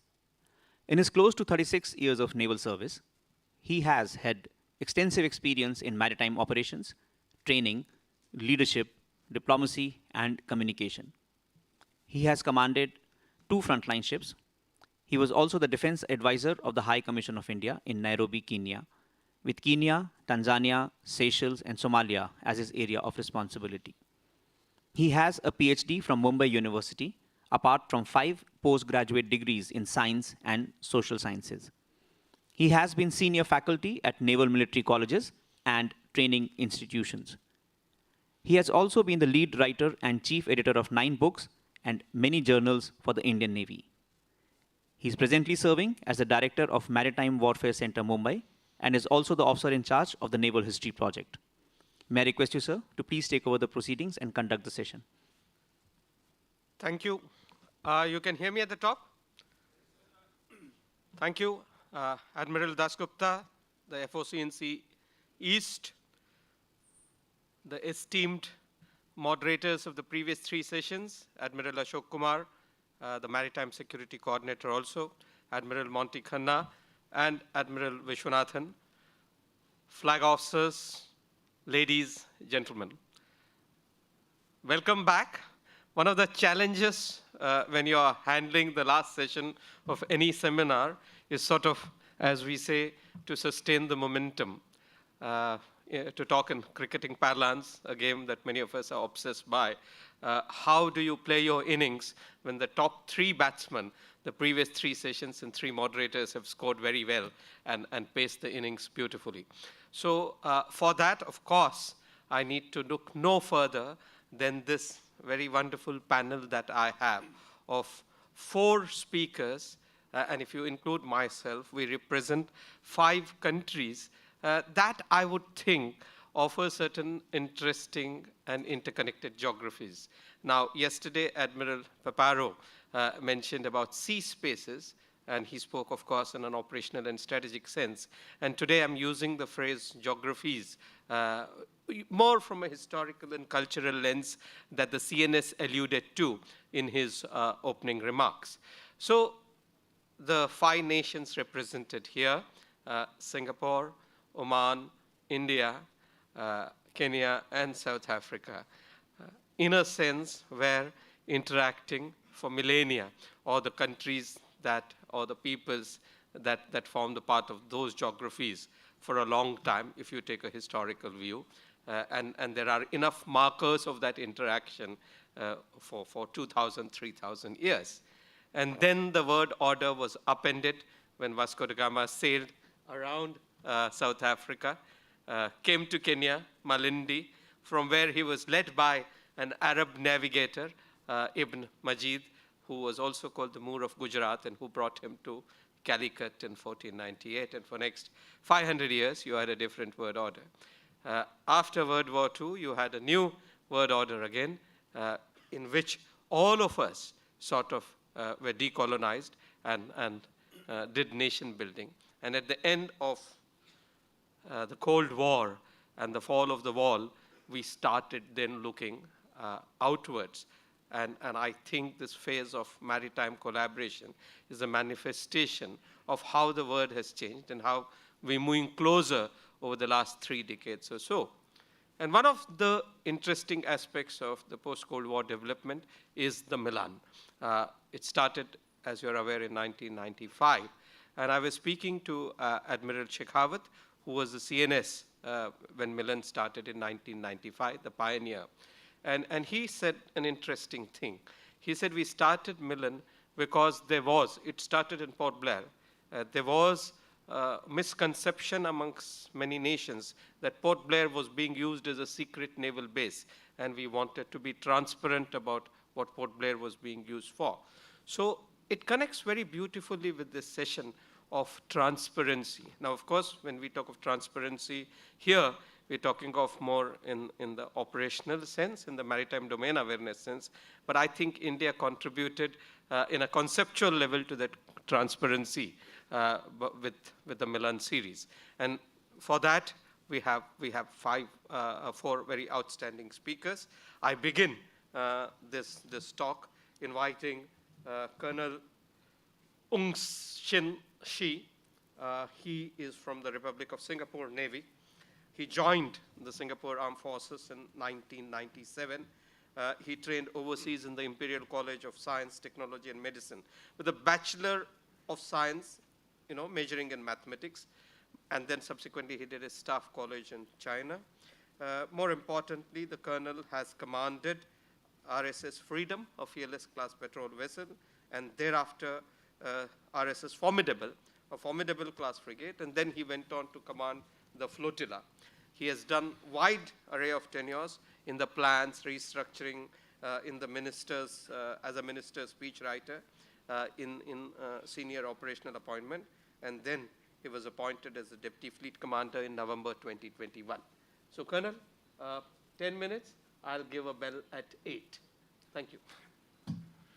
Well, thank you, Commodore, for pronouncing my name absolutely perfectly. A Flag Officer Commanding-in-Chief, Eastern Naval Command, a National Maritime Security Coordinator, Vice Admiral G. Ashok Kumar, senior leaders from partner navies. A very good morning. The Republic of Singapore Navy is honored to be invited to participate in Milan 2022. Singapore is familiar with Milan as we have been having the privilege of participating in every edition since its inception in 1995. I would also like to thank the Indian Navy for the invitation to speak at the IMS. Many important points were raised during the last 3 sessions, enabling us to exchange our views on the many challenges and shared concerns regarding the use of the seas. Now, the seas are important to us, as maritime trade is the world's economic lifeline. With about 60% of the world's oil trade and 90% of global trade transported through the sea, making the sea secure is crucial in sustaining our global economy. With the high volume of trade that passes through the important waterways, a slight disruption could cause reverberations for many countries. We saw how this can happen from the unfortunate incident of Ever Given's blockage of Suez Canal almost a year ago. The incident caused at least 300 ships to be delayed in their journey and delivery of goods and led to billions of dollars of estimated losses. Many other factors also have the potential to adversely affect the flow of trade in the maritime domain. Sea robbery, piracy, contraband smuggling, and human trafficking are just some examples. These threats have the ability to disrupt the global economy. They are transboundary in nature and can take place across a vast expanse in the maritime area of operations. It is usually challenging for one nation to be able to deal with them alone, and therefore necessitates countries to work together to tackle these threats. Singapore has had the privilege of collaborating with 34 other countries in the Gulf of Aden as part of the Counter-Piracy Combined Maritime Forces since 2009. This partnership embodied the idea that a whole is greater than the sum of its parts, as we collaborated strongly with our partner navies and contributed meaningfully to the security of the ships plying through the Gulf of Aden. Beyond the tangible benefit of tackling transboundary threats, the collaboration also allowed for closer cooperation at sea, building confidence amongst partners in the process. Multilateral exercises such as Milan, including the IMS we are gathered for today, similarly enable this objective. The Singapore Navy supports this. We also organize the International Maritime Security Conference every 2 years, and we understand deeply the significance and the mutual benefits of navies coming together and upholding rules-based order through dialogue and signaling our respect for international institutions. We certainly hope that through all our commitment and participation, we can look past our differences and instead identify areas of convergence where we can work together. Beyond sea exercises and shore conferences, there is scope for substantial collaboration in shore exercises. An example is the Maritime Information Sharing Exercise, or MARIX, a maritime security-focused exercise organized biannually by the Singapore Navy since 2009. In addition, last year, we hosted more than 160 participants across 37 countries, comprising partners not just from navies, but also Coast Guard, law enforcement agencies, and the wider shipping community. Realistic MARSEC scenarios were simulated by our shipping partners, and participants practiced the coordination and sharing of key information through their op centers in order to prevent a MARSEC incident. We exercised operational linkages and exchanged best practices, truly testament to the shared commitment amongst our partners to promote information exchange and cooperation. Outside of exercises, an incident similar to one of our MARIC scenarios occurred in real life. In April 2018, an illegal fishing vessel, STS-50, was captured after 10 long years of evading capture by international law agencies. Over the years, it had evaded authorities' detection by flying more than 8 flags at different times. The rogue vessel was subjected to a purple notice by Interpol, which urged merchant vessels to report any sightings of STS-50, as it was notorious for going dark. The Regional Maritime Information Fusion Center in Madagascar was alerted on STS-50's whereabouts by the 8 African countries as part of the Fish Eye Partnership. The IFC at Madagascar then passed the information to IFC Singapore through the French International Liaison Officer, who is stationed in our IFC. We then queued operational responses by passing the photos, the vessel details, and the positional updates of STS-50 to various OPCENTs in our region through the ILOs. This seamless flow of information amongst partners, facilitated by the ILOs, eventually made it possible for the Indonesian Navy, TNI-AL, to intercept and capture the fishing vessel off Subang, Indonesia. A very good ending after almost 10 years of trying to intercept this vessel, and a clear example of the significant mutual good the collaboration between all of us can derive. Now, two key factors featured prominently in the successful capture of STS-50. First is the ILOs, who leveraged the operational linkages they had with their national agencies and shared quickly with one another the information which was cardinal in the eventual arrest. These ILOs embody the very essence of cooperation within the international community. And we see this firsthand in Singapore, where we have hosted close to 200 ILOs from 26 countries to date. The second factor is the information sharing platform that underpins this successful collaboration. Until some years back, there were no means to share information between various OPCENTs and the shipping community. So the Singapore Navy launched the IFC's Real-Time Information Sharing System, or IRIS, in 2019 to play an operationally effective role in this area. The system facilitates sharing of wide shipping information and provides a live recognized maritime picture by fusing information including MAIS and various categories of additional data from our network of partners to facilitate real-time monitoring and collaboration. We have deployed this information sharing system in many multinational exercises, including the ADMM Plus Maritime Security Field Training Exercise in 2019, co-chaired by Singapore and Korea. A total of 18 countries participated in this exercise, and they were tasked to coordinate a range of operational responses against a simulated attack by an organized crime group on a fictional offshore installation. So IRIS provided shared awareness amongst partners through the real-time positional updates of both the participating ships as well as the vessels of interest. So with this usage of IRIS, the ADMM Plus exercise brought our navies together to collaborate across a wide spectrum of maritime security operations, contributing towards our efforts in keeping our sea lines of communication open and secure for all. Now, the collaboration between our nations, both ashore and at sea, augurs well for the future. The many challenges we face in the maritime domain require this collaboration between us. Hopefully, we will continue to look past our differences and build strong links and partnerships I'm optimistic that this will go a long way in us tackling challenges together in future and achieve safe and secure seas for all. Thank you very much.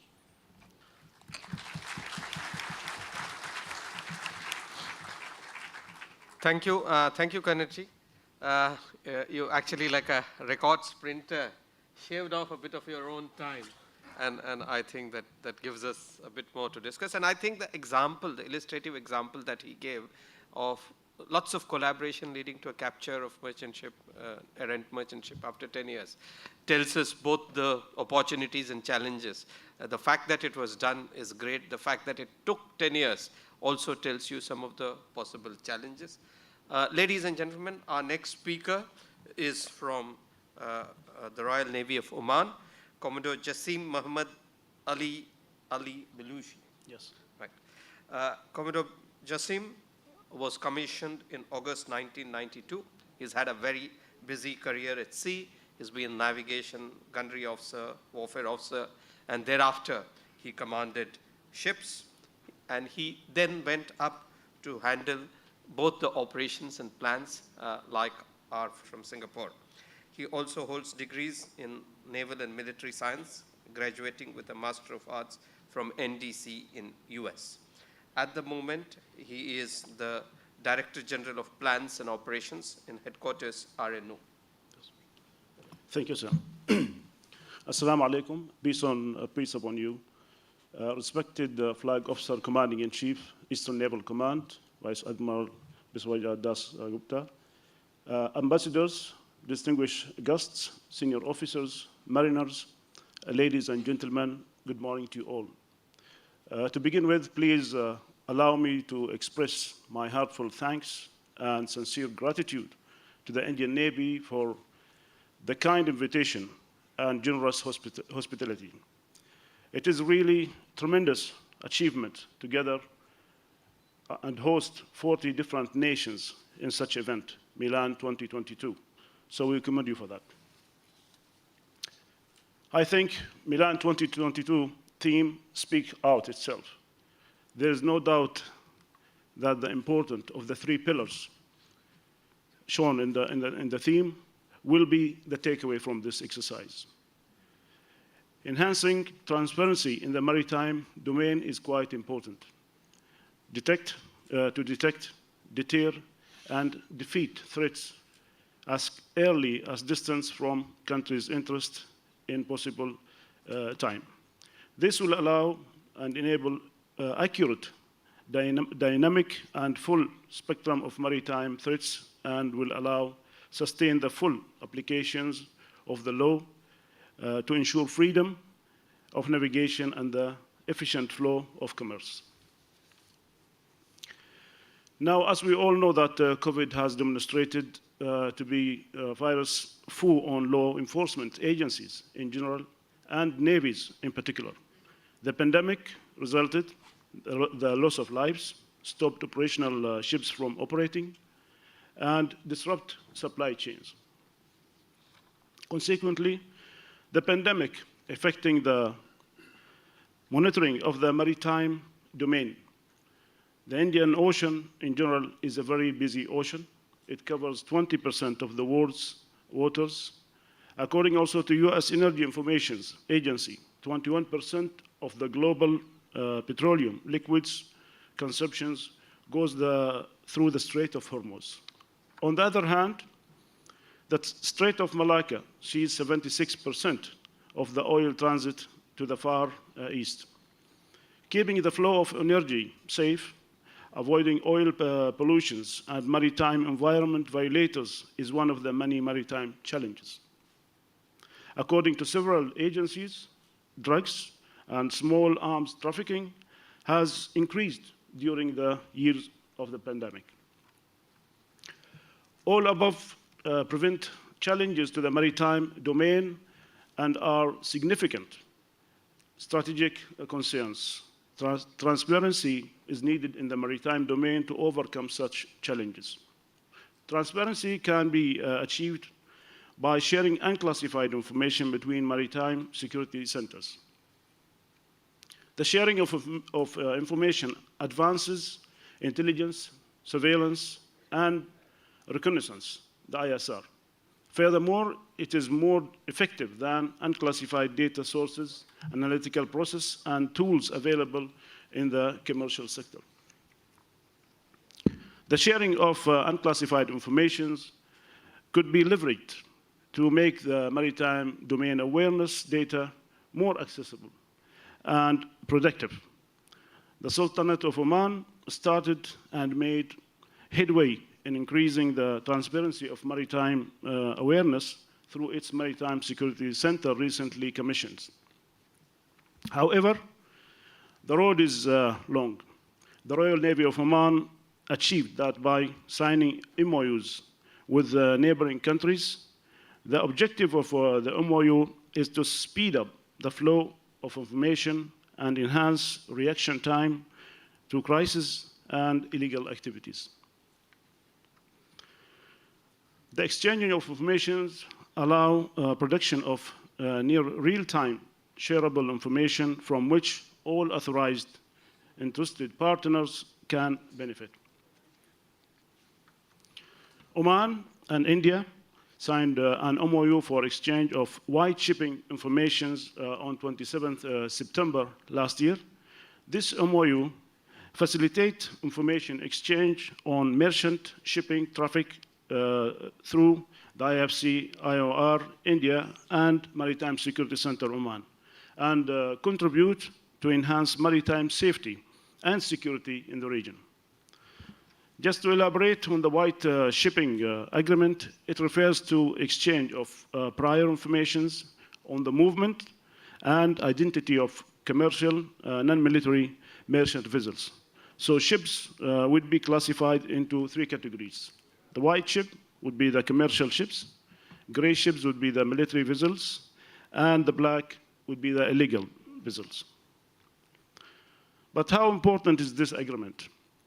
This agreement will help in exchange information on the maritime shipping traffic movements. It will help in enhancing maritime security and safety in the region.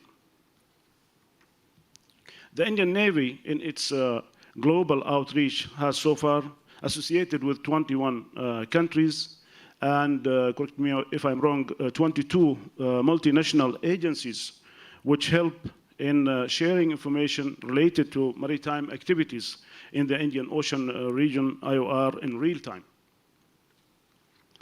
The signed MOU with India is an important event and is a vital example of ways to increase transparency in the maritime domain and enhance opportunity by completing each other's efforts through the collaboration of information and partnerships. With the increase of the maritime security challenges, the key to expanding maritime awareness is transparency. MOUs can achieve that between countries such as the example presented between India and Oman. As you have seen on the slide, there are also so many visits and sign of such MOUs with other agencies or regional agencies and the Maritime Security Center in Oman. In conclusion, maritime domain awareness is a concern of every maritime nation, and international cooperation is a must if the global supply chain is to be effectively protected and safety and security of cargo assured. Transparency basically is the need for better understanding and implementation of common operating picture for many agencies engaged in activities in the maritime domain. Finally, I think Milan 2022 has provided us great opportunity to exchange views and furthermore explore areas and means of promoting collaboration and cooperation between our navies. Once again, thank you for the excellent endeavor and memorable events. My best wishes to you all, and God bless you. Thank you very much.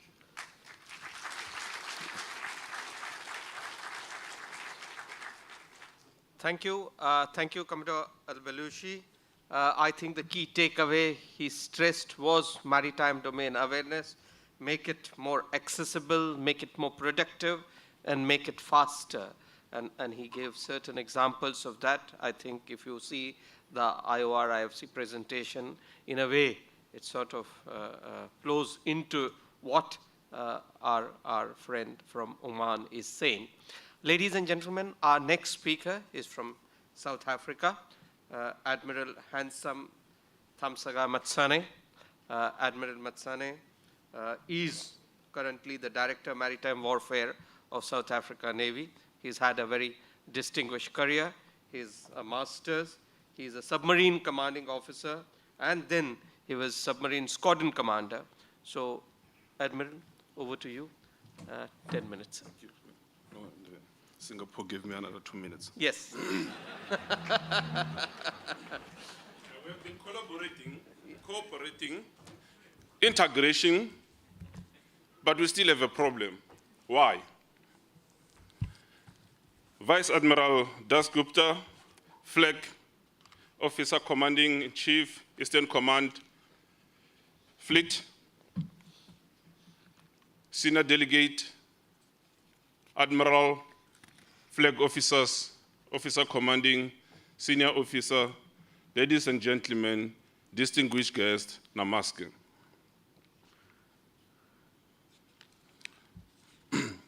It is my honor to extend the felicitation of the South African Chief of Navy, Vice Admiral Hlongwane, for the Indian Navy to host such a magnitude event, Exercise Milan. And on behalf of the South African delegation, I further thank you for the warm welcome and a genuine hospitality we receive in India for this Exercise Milan.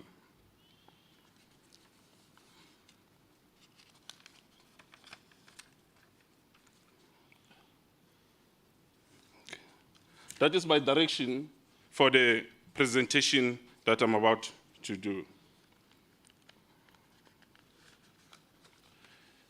I've heard a lot of speakers, and they've helped me to compile this introduction.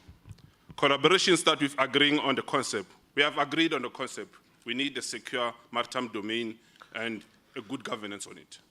But why are we still not achieving it? Where do we draw a line between collaboration and protecting our own interests? Where does the own interest start? If the vessel comes from South Africa, it must pass Indian Ocean to come to India to deliver something. So the whole Indian Ocean, it is your interest. Maritime threats are evolving, but our cooperation is not catching up. Why? Collaboration is the key to success. It is the key to success, but there's something missing before this collaboration. Then why are we collaborating? Why our collaboration don't achieve secure maritime domain and good governance?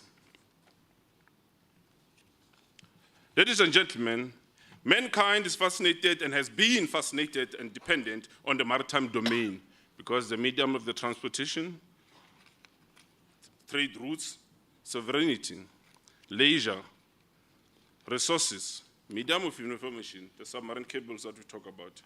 Due to the nature of the earth, shape, and the globalization, all nations have a common interest in the maritime domain. As nations continue to unlock the maritime domain potential, criminality follows suit. All these have been mentioned. Let me not repeat it, but one only be mentioned, I think, once, the state-sponsored illegal activities, fishermen as paramilitary, or fishermen as militia. This criminality disrupts nation common interest. Nations have common responsibility for maritime domain security and governance. A near real-time maritime domain awareness is crucial. Nations are not equal in capabilities, development, and economy. No nation has the capability to keep the maritime domain safe alone or have a full MDA alone. Therefore, collaboration and partnership are key for near real-time and comprehensive maritime domain awareness. Numerous collaboration and partnership already exist. That's why we have the product of UNCLOS. IONS is a partnership, and we want to collaborate. IMO has come from collaborating and partnership. Military cooperation, bilateral, multilateral agreement for MJ under the Djibouti Code of Conduct, a lot of fusion centers that have been mentioned. But why is it so difficult to improve on this collaboration and partnership for real-time and comprehensive MDA? The answer is the lack of transparency. That is the answer, the lack of transparency. Therefore, transparency is the prerequisite for any collaboration and partnership to work or progress. What are you going to collaborate on if you are not transparent? You're building one half, I build one half. How are we going to combine them if we are not transparent to each other to make sure it works well? That's why it doesn't work, because we are not transparent. Transparency means open access to information. There's two dimensions of transparency that are very important, and they go hand in hand. This sharing half information doesn't work. Visibility and inferability. Easily located of information, correct and complete to draw accurate conclusion. We're not getting there because we're not being transparent to each other. Hence, we're still talking this point. We have been collaborating for long. Why it's so difficult? Because the maritime domain have been securitarized. Hence, maritime security.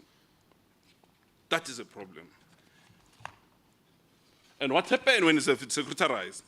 The core dimension of maritime security are human security, economic development, marine environment, and the important one is national security. And Buzan, when he mentioned the element of national security, one of them is military. Where military is involved, then there comes intelligence. Now, when I'm transparency, am I exposing myself to the adversaries? Am I allowing myself for network-centric warfare or sustainable threat?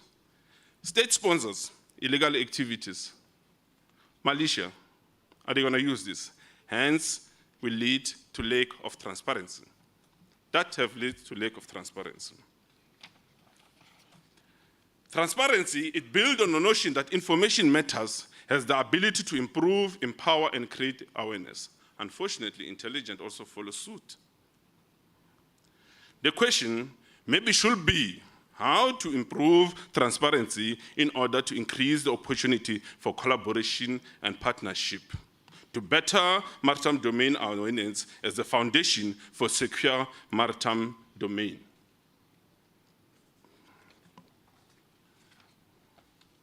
Some of the recommendations that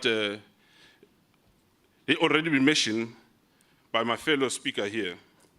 Let's promote and expand a regional project on software information sharing, includes the space industry and regional program from which environment and marine-related issue, such as the nanotechnology satellites. These are cheap satellites, very small. 9 of them will cover South Africa. So I'll guess that not more than 20 will cover the island of Mauritius, which has huge EEZ. But they don't have the fund to do it.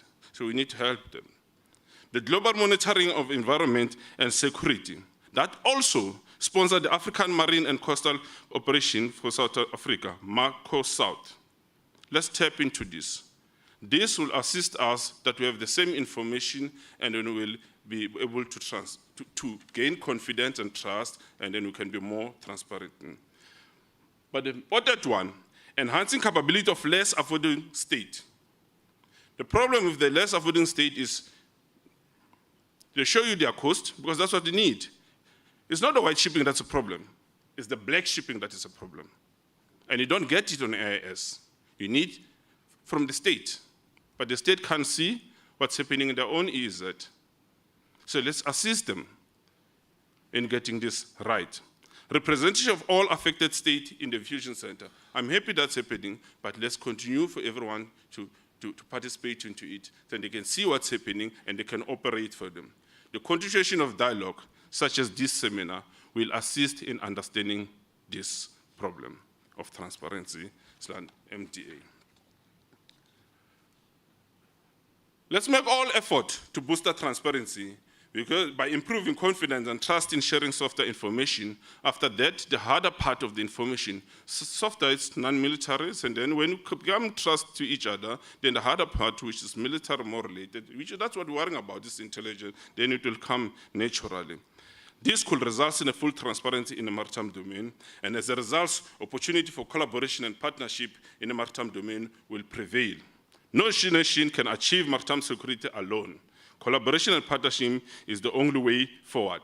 Unfortunately, transparency is the prerequisite for collaboration and partnership to be productive, efficient, and effective. Jai Hind.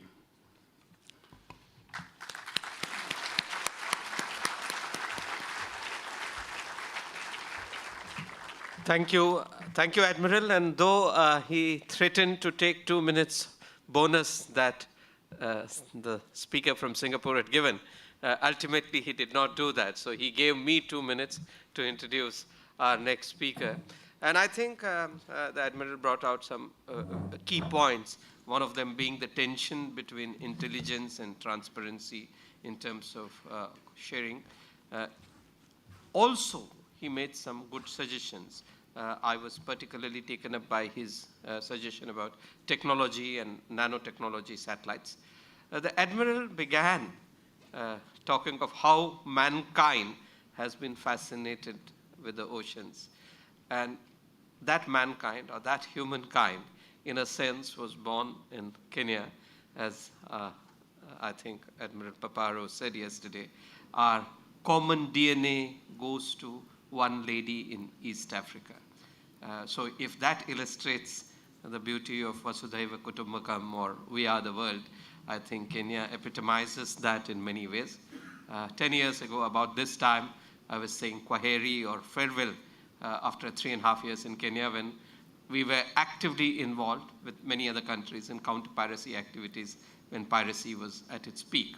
Today we've seen the effects of that, even if it's been done a little inefficiently, as Admiral Montikana says, that it's taken us some time to put piracy down, and counter-piracy results are there for all to see. I invite my friend from Kenya, General John Sankale Kiswa.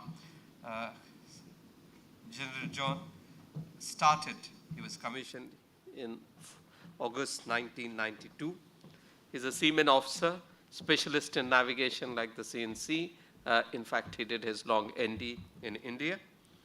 He has commanded the Manda Bay. He's commanded the Kenyan ships and the flotilla. He has also undergone all the higher defense courses, done time in plans and operations, and he's presently the fleet commander of Kenya Navy. So to my friend from Kenya, Jambo, and you may begin, sir. Thank you very much, sir. Flag Officer Commanding in Chief Eastern Command, Admiral Dasgupta, Excellencies, Heads of Navies present, Flag Officers, distinguished delegates, fellow panelists, ladies and gentlemen, good morning. The challenge always of speaking the last person in the same topic has a tendency of repeating certain issues, but I hope you will get one or two that are unique. Sir, allow me to take this early opportunity to thank the Indian government and the Navy in particular for the invitation extended to Kenya to attend this auspicious exercise. We are very honored as the Kenyan delegation. And also, I'm very delighted to be back in India after about 13 years when I did my specialization course in long navigation in INS Venturiti. And the in charge of that college then was none other than the Vice Admiral Dasgupta. So, sir, I'm very glad to be here, and I'm sure you are happy to see your product in front of you. So it is a great honor today to contribute to this discussion on contemporary topic on transparency in the maritime domain, opportunities for collaboration and partnership. So the oceans are of fundamental importance to our existence because some of the following areas, which may not be exhaustive, are very important. Oceans are birthplace of weather systems and controllers of climate. Major reservoirs of natural resources, sites of recreation, virtual schoolrooms for educators, natural laboratories for science, highways for maritime commerce, and buffer zones for national and homeland security, and also a source of our livelihood. Yet, the maritime domain presents the biggest challenge globally due to its vastness, complicated by the need to safeguard international transport by sea. These challenges include, but are not limited to, preventing accidents and disasters, fighting transnational organized crimes, such as piracy and trafficking of narcotics and weapons, addressing fisheries and crimes, and preventing other environmental crimes for the international security, all of which seriously impact the security and economic well-being of all states, which increasingly are interconnected by their reliance on a largely sea-based international trading system. Yet, these water bodies are also affected by sovereignty limitations, which affect the maritime domain as witnessed in the various contestations over maritime boundaries. This therefore calls for the enhanced international and regional cooperation, which can only be guaranteed by transparency in the maritime domain, as any significant disruption of our global maritime transportation system, for example, would have far-reaching impact on the international shipping that the world economy depends on. We all know the impact and disruption that was brought about by the piracy off the coast of Somalia and the larger East Africa. And what happened, or the response that followed thereafter, and the cost of transportation for the goods that went into the hinterland. And this can also be attributed to what is happening in the West African coast, particularly in the Gulf of Guinea.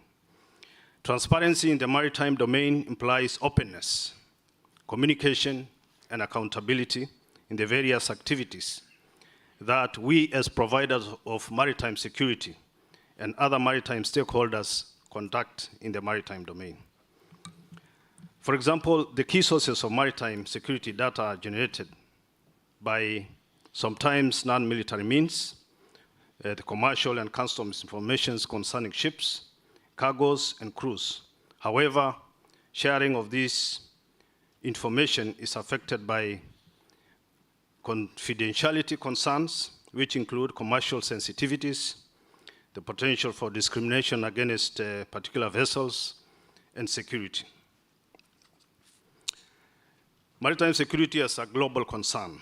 Maritime security is a major global challenge, and we have all heard from many speakers that no single country has adequate capacity in terms of capability and resources to cover not even on EEZ alone, but also the high seas. For example, the response on piracy off the coast of Somalia and the fight against drug trafficking and other transboundary crimes.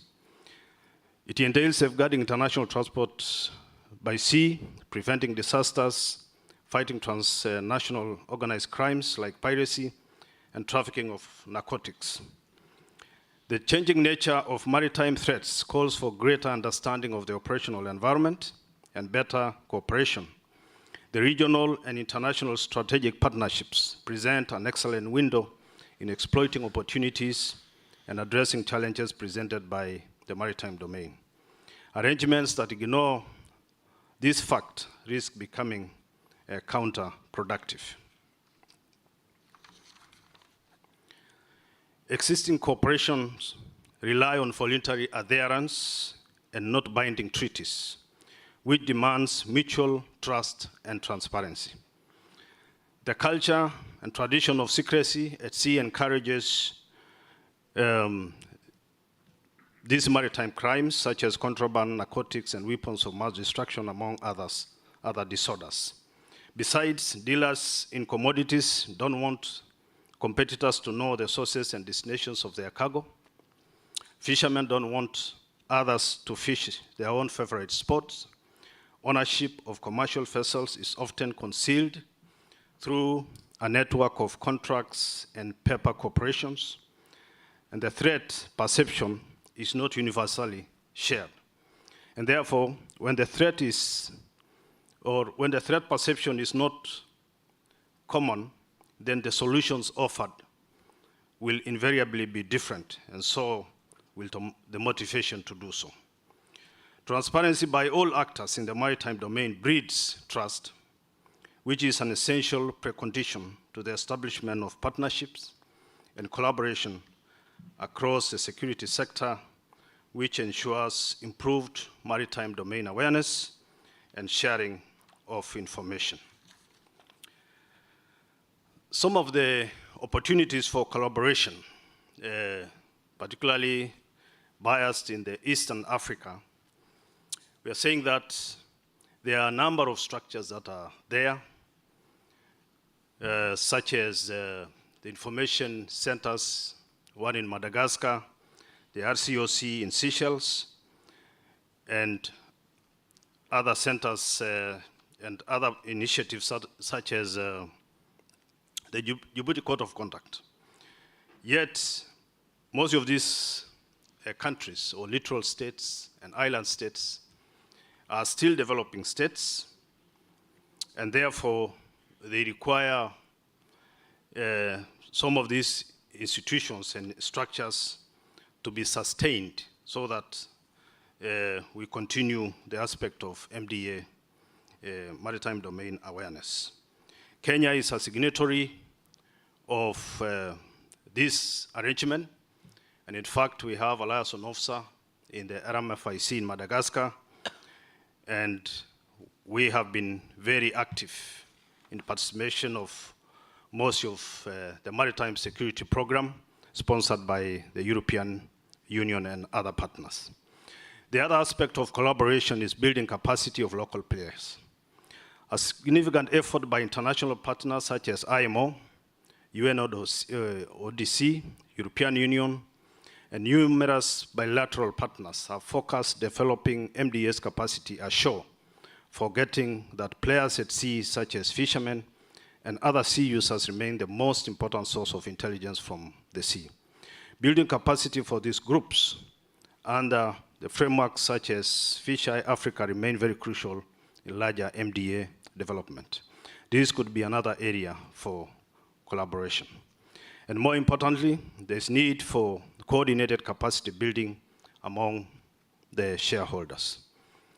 The other aspect of collaboration would be information sharing, which I think every speaker here has talked about.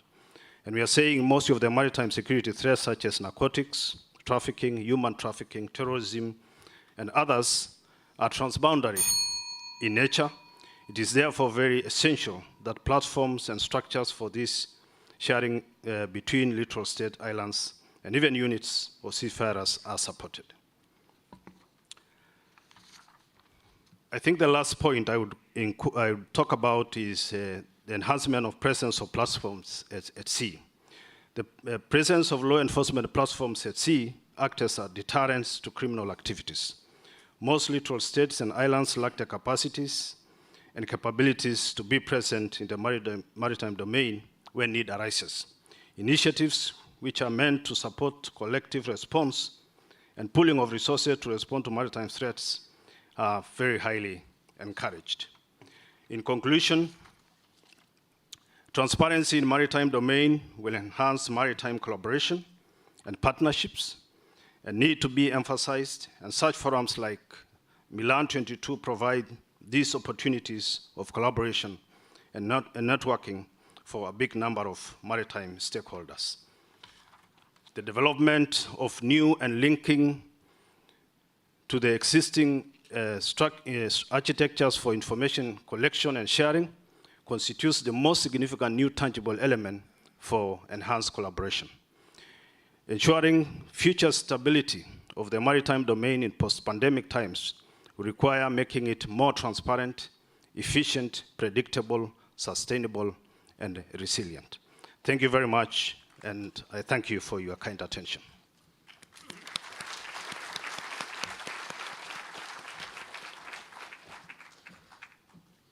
Thank you, Asante General.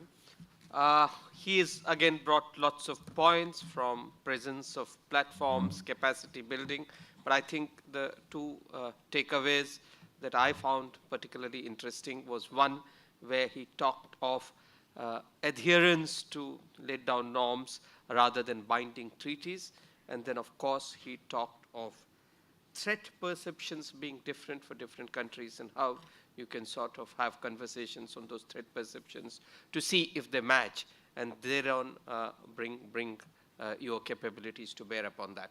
So we've had certain wonderful suggestions from this very eminent panel.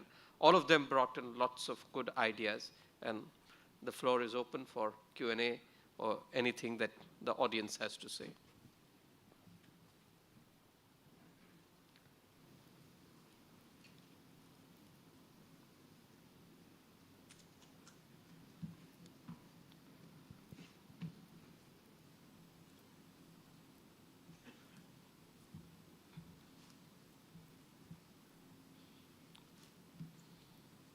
Morning, sir.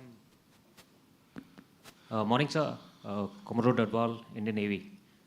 I would agree with Admiral Handsome Matsani that there is certainly a lack of transparency.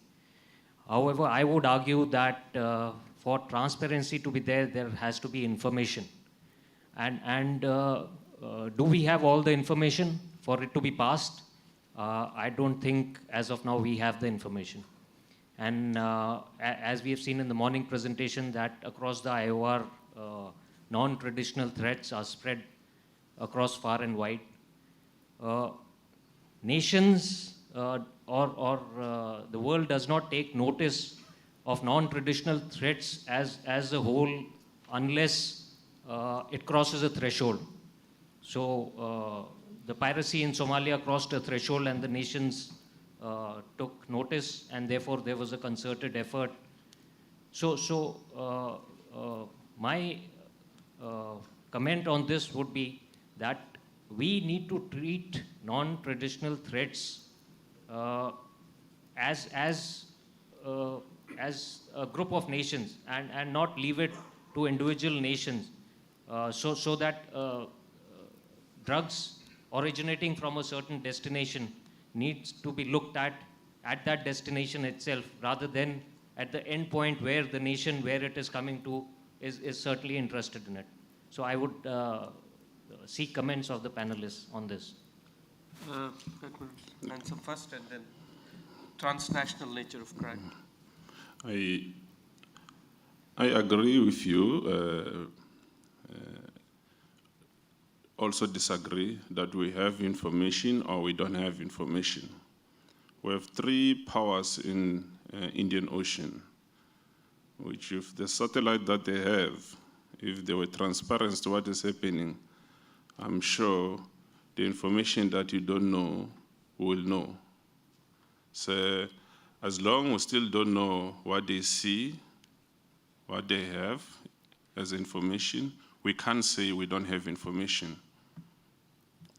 If we are all transparent and we know exactly what they have, then we'll know what we don't have, then we'll make a means to look for information where we don't have it. So that's where the disagreement in that regard. That I think we probably have more information than we think. It's just we're not transparent enough about it.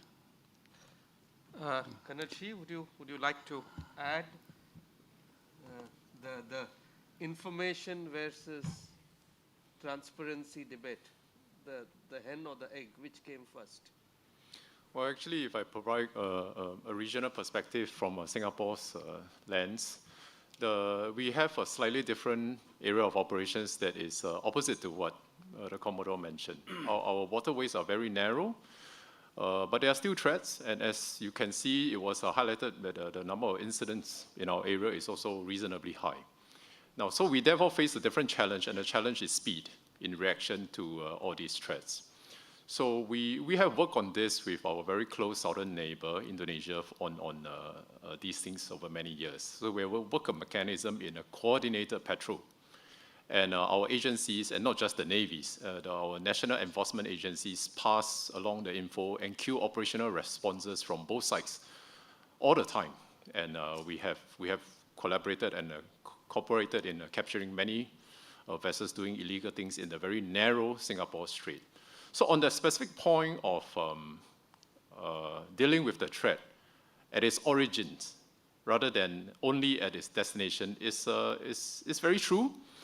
But I will say that precisely because of some area operations like mine, we have no choice but to collaborate, and it can cross over to the other sites, to the other countries' problems very quickly. And that, in my neighborhood, is precisely the reason that both countries recognize the importance of collaboration. Thank you. Thank you. Since he asked all the panelists, I'll have Commodore Belushi and Brigadier Kiswa make brief answers to this. Yes, sure. Actually, talking about the availability of information, if it is there or not, I think the problem is the flow of information to the right agency to respond is the big problem.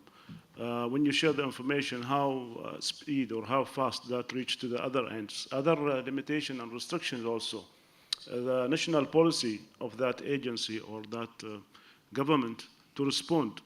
And as we know, unless you have dedicated force to react really and respond swiftly, then the delay will actually, the value of this information is going to be lost and dilute unless we respond swiftly. Yeah, thank you very much.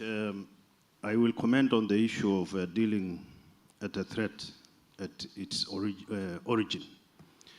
And I'll give a perspective of the East Africa.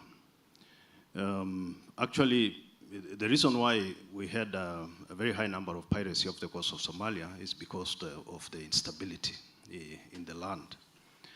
And so long as the pirates had where they can take the ships or safe havens, and then it was very difficult to really deal with them. But once Somalia, through AMISOM, is stabilized and has a functioning government, and that was one of the contributing factors that piracy went down. So you cannot really isolate issues that are happening on the land, for example, in Yemen or off the coast of Somalia, because they always contribute to maritime insecurity. So it is very, very important to address these issues at the origin of the problem.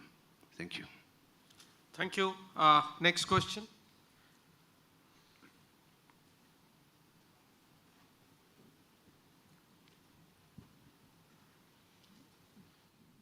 Sir, I'm Captain Shashikumar. I continue from my last question regarding AIS to the last panelist, sir.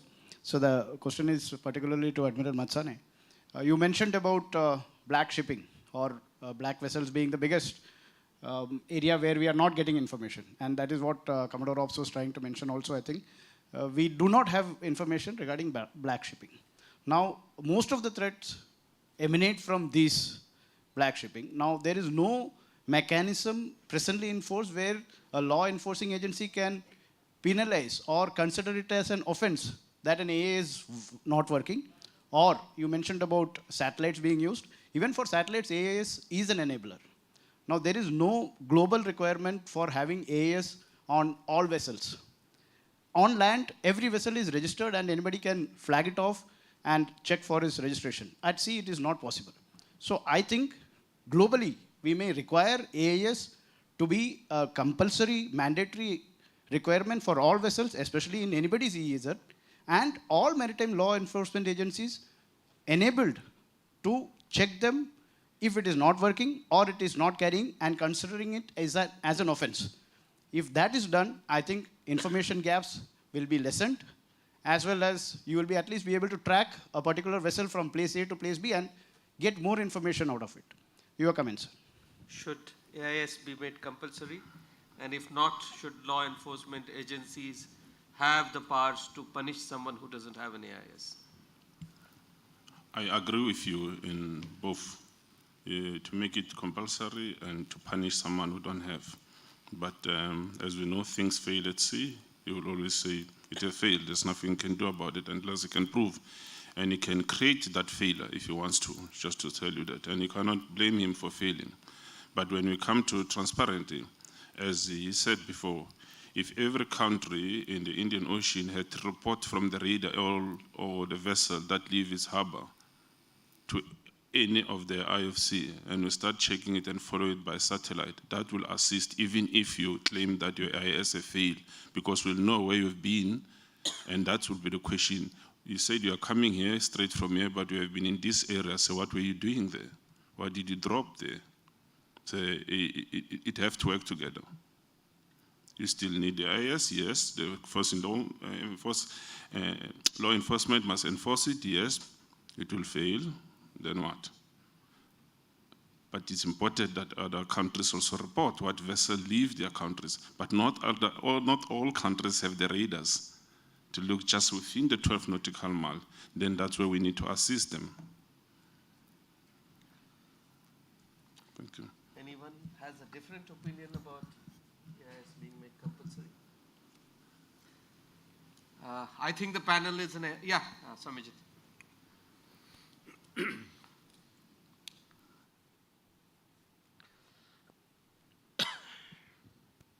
So, Captain Mohanty, Director IFC-IOR.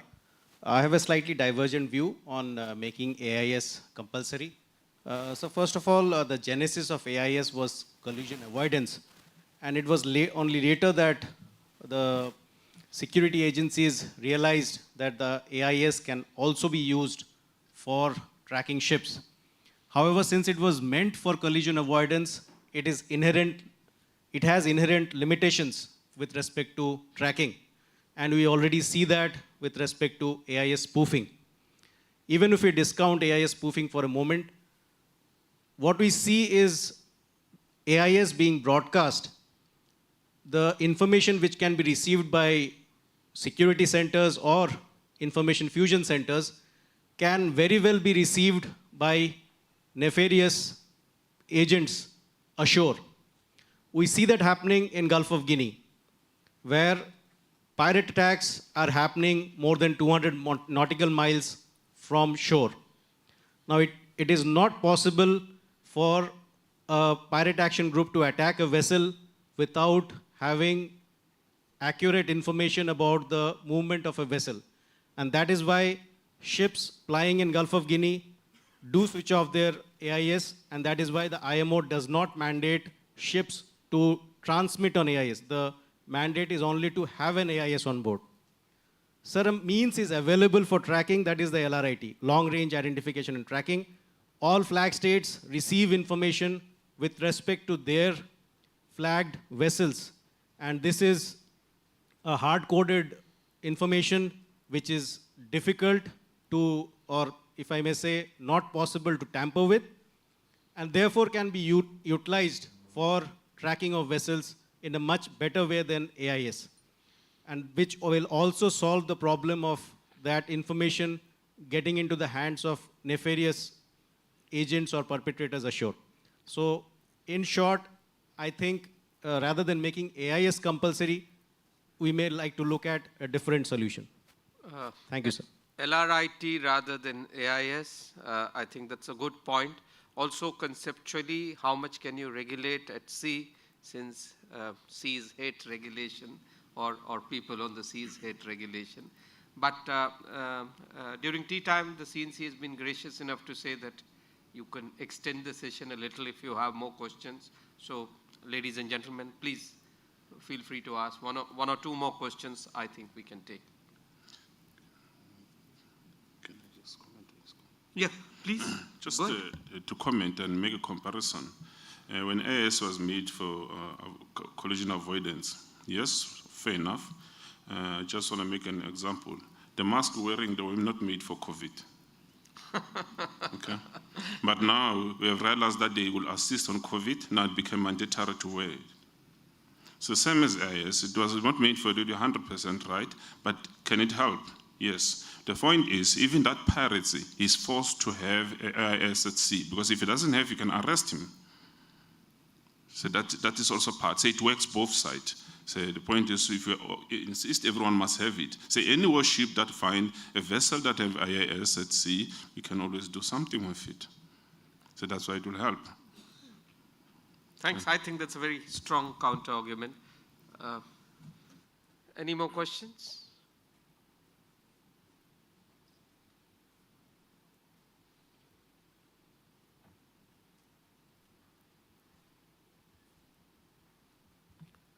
Anything at the top? Okay. I think there are. Would my panelists want to add anything very briefly? Quick comments? No? Okay. Ladies and gentlemen, thank you. That was a very wonderful session. I think what the two sessions today did, yesterday's two sessions sort of set out the skeletal framework for collaboration. And today's two sessions have managed to fill some flesh and blood into that skeletal framework. We are far from being perfect, of course, and I think we will. These things are constantly work in progress, so to say. But to a large extent, I think lots of very wonderful ideas have come from all the four panelists, and I think it's important because they represent, as we said, different geographical spaces with different threat perceptions, different set of capabilities that they bring to table. But in terms of model of collaboration, I think we are all agreed upon that we need much more, and maritime domain awareness is the sort of key underpinning to that, and a very illustrative example provided by the first presentation. Ladies and gentlemen, I want to end my moderator's sort of comments on a slightly personal note, that in 2001, when the Indian Navy started its sort of outreach diplomacy, Milan, of course, began in 95, but 2001 was the first international fleet review. And the theme then was, interestingly, bridges of friendship. So you sort of started to build those bridges of friendship. 2006, Vizag, first time saw a presidential fleet review. I was captain of one of the ships there at that time. And that's when you saw what Vizag could put up, its magnificent sea face, and how people can participate, and the scope for international fleet review, which was manifested in 2016, a decade later. And then the theme changed to United Through Oceans. So we had made that transition now. Having built those bridges, we realized that we had to be united through oceans. Now, we are not always united at oceans, and that will always be there. But being united through oceans and realizing that is important. And about half a decade later, 2022, when you have the Milan, when you talk of camaraderie, cohesion, and collaboration, these are the nuts and bolts in which you can stay united through oceans. And harnessing collective maritime competence, the theme of this seminar, takes that further. And as we move along, I guess that provides us a certain formula in terms of how we can do it. And I think this international seminar has given us lots of ideas. I'd like to personally thank the CNC and the organizers. Having been the one who organized the international seminar at the IFR, I realize what it takes and means to do this. So thank you, everyone. I'd above all like to thank the audience for a splendid sort of contribution over all the sessions. Thank you. Thanks to my panelists, and thank you, everyone.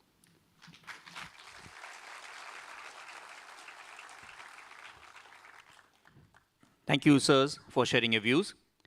May I request on stage the Flag Officer Commanding-in-Chief, Eastern Naval Command, Vice Admiral Biswajit Dasgupta, for felicitating the panelists.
Thank you, sirs.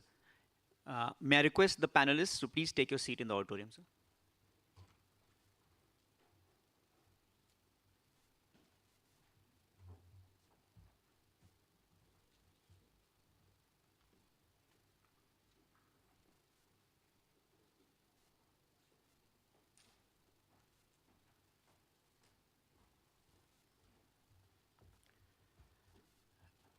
Ladies and gentlemen, as we come to the end of today's proceedings, I now request Vice Admiral Bishwajit Dasgupta, the Flag Officer Commanding in Chief, Eastern Naval Command, to deliver the closing address of the International Maritime Seminar.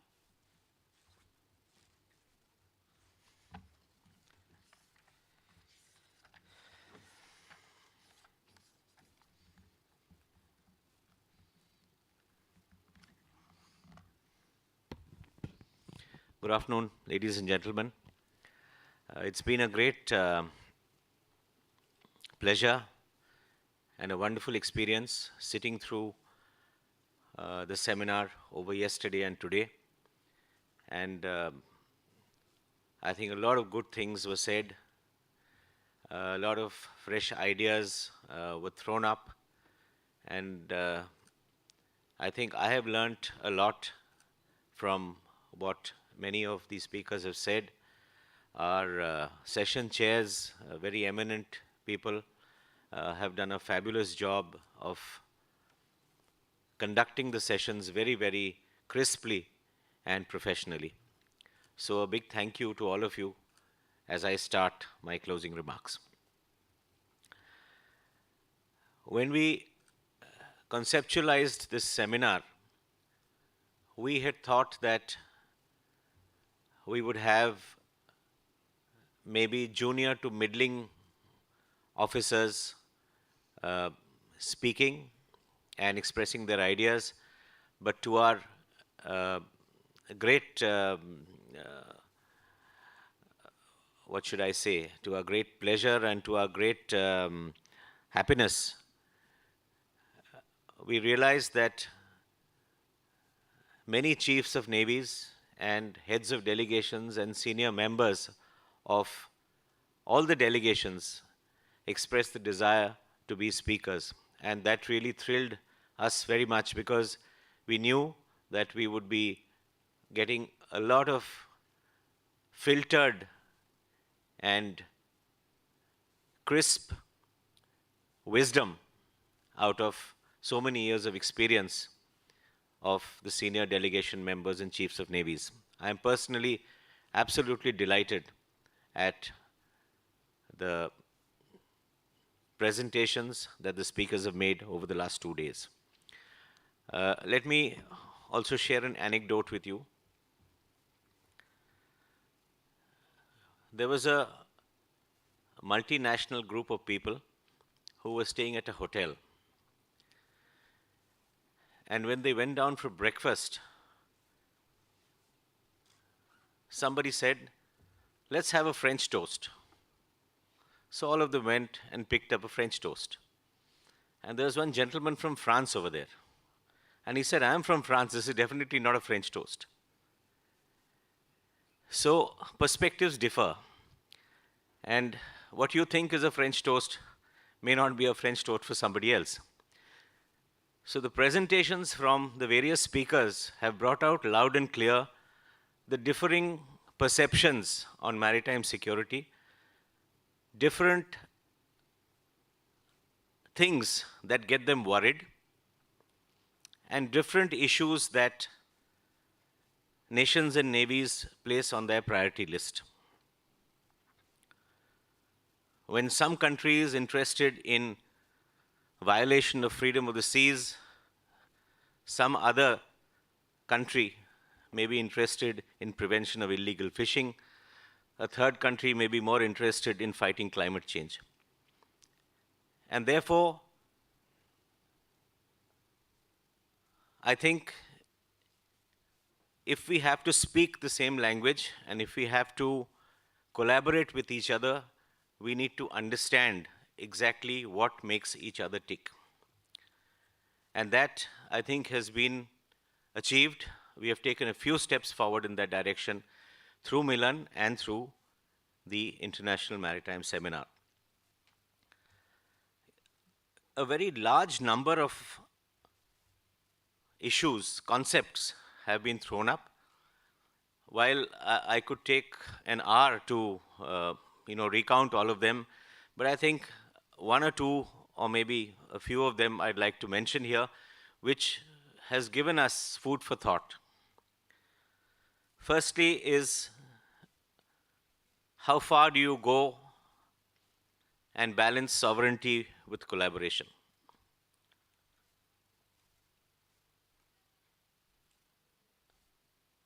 How do countries calibrate their cooperation? There are poor countries, there are rich countries, there are liberal democracies, we have single party governments, we have autocracies, we have dictatorships. Each of them have got a different way of looking at security, a different way of looking at maritime security, and a different way of looking at cooperation. If a country has global ambitions, their way of looking at things will be entirely different from a country which is just bothered about its close neighborhood. So we have to be conscious of what kind of collaboration and cooperation that each of us is willing to do with others. Much has been said about the rules-based order and compliance of the rules-based order. Rules-based order are for those people who respect rules. There are, like it is said, that when you put a lock on your door at night, that lock is meant for the honest thief. A dishonest thief will break the lock and still burgle your house. So, a rules-based order is dependent on people obeying rules. And if you have people disobeying rules, it will lead to conflict. Now, when we talk about conflict and cooperation, how far are we going to take collaboration? History has shown us that other than the world wars, nobody is willing to fight your war for you. You will have to fight your own war. And therefore, we must not be delusional about collaboration and cooperation. Because if we go into that domain and that realm, we may be starting off another world war, which nobody wants. Therefore, we have to be calibrated in our approach to collaboration and do things where it works. Do things in ones and twos, do things in small groups. The larger your grouping becomes, cooperation becomes that much more difficult to coordinate. So there are different models, like somebody has said, no one size fits all in maritime cooperation. We have to find the best answer to the problem at hand at any point in time. There were some other very good concepts brought out about a possible territorialization of the seas, which used to be free once upon a time. So it's worth thinking about, is that going to happen in the future? If it does look like happening, what are we going to do? Technology. Using technology for maritime cooperation and other things is a double-edged sword. Technology also brings with it the capability for massive destruction. Therefore, when you're talking about unmanned systems or unmanned weapon systems, and you're talking about long-range weapons on board platforms, and as naval forces, if they are postured in a particular place in the oceans, there may be certain nations that find it threatening. So while we are very excited about technology, we must always remember that it has the capability for creating fears and destruction. I particularly liked a concept that the chief of the JMSDF said, that the oceans are an international public good. And I think that really should be the guiding spirit of collaboration at sea, that we use oceans for the common good.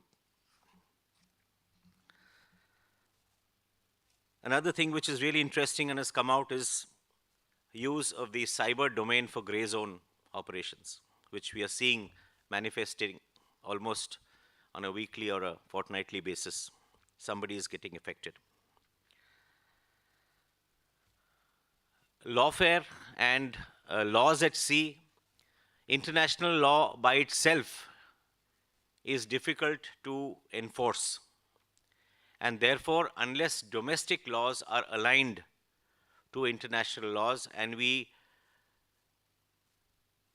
act against errant entities in accordance with domestic law, international law may not go very far for us. Therefore, if domestic laws are strong, in line with commonly held beliefs and UNCLOS, we may be able to do a little better at sea. There are newly emerging maritime threats, which was brought out in the last two sessions. And what comes out from this is wherever there is a dependence, you will find a threat growing. We are more and more dependent on the cyberspace, on the internet, on networks, and therefore you have a developing threat in that direction. Wherever there is a lack of capability, there is a developing threat. What Admiral Monty Khanna brought out, that if you are a small country with a small maritime force, yet you have a large EEZ, you have a lack of capability. And that lack of capability will bring with it a threat that will emerge from somewhere, and somebody would like to exploit that vulnerability of yours.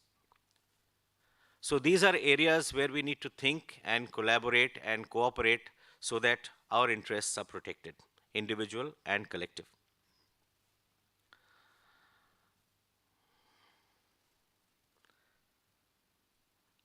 There was an interesting thing which was brought out in the last session about white shipping and non-white shipping. Yes, there is a problem about sharing information beyond a point, unless you have information sharing agreements between nations. But I think sharing of information on white shipping is a good start, because at least you can work by elimination. So what is not white is of interest. And thereafter you narrow down depending on how much more information you have. So I think it's a very good start, and we should build up on what we have and get more things into the picture, get satellites, get more agreements, get more centers, and get the information loop going.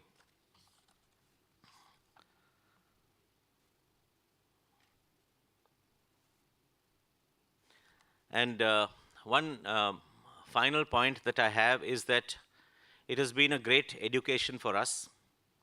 And as far as the Indian government goes and the Indian Navy goes, I am very happy that our newly appointed National Maritime Security Coordinator has got to hear the views of all of you who have spoken.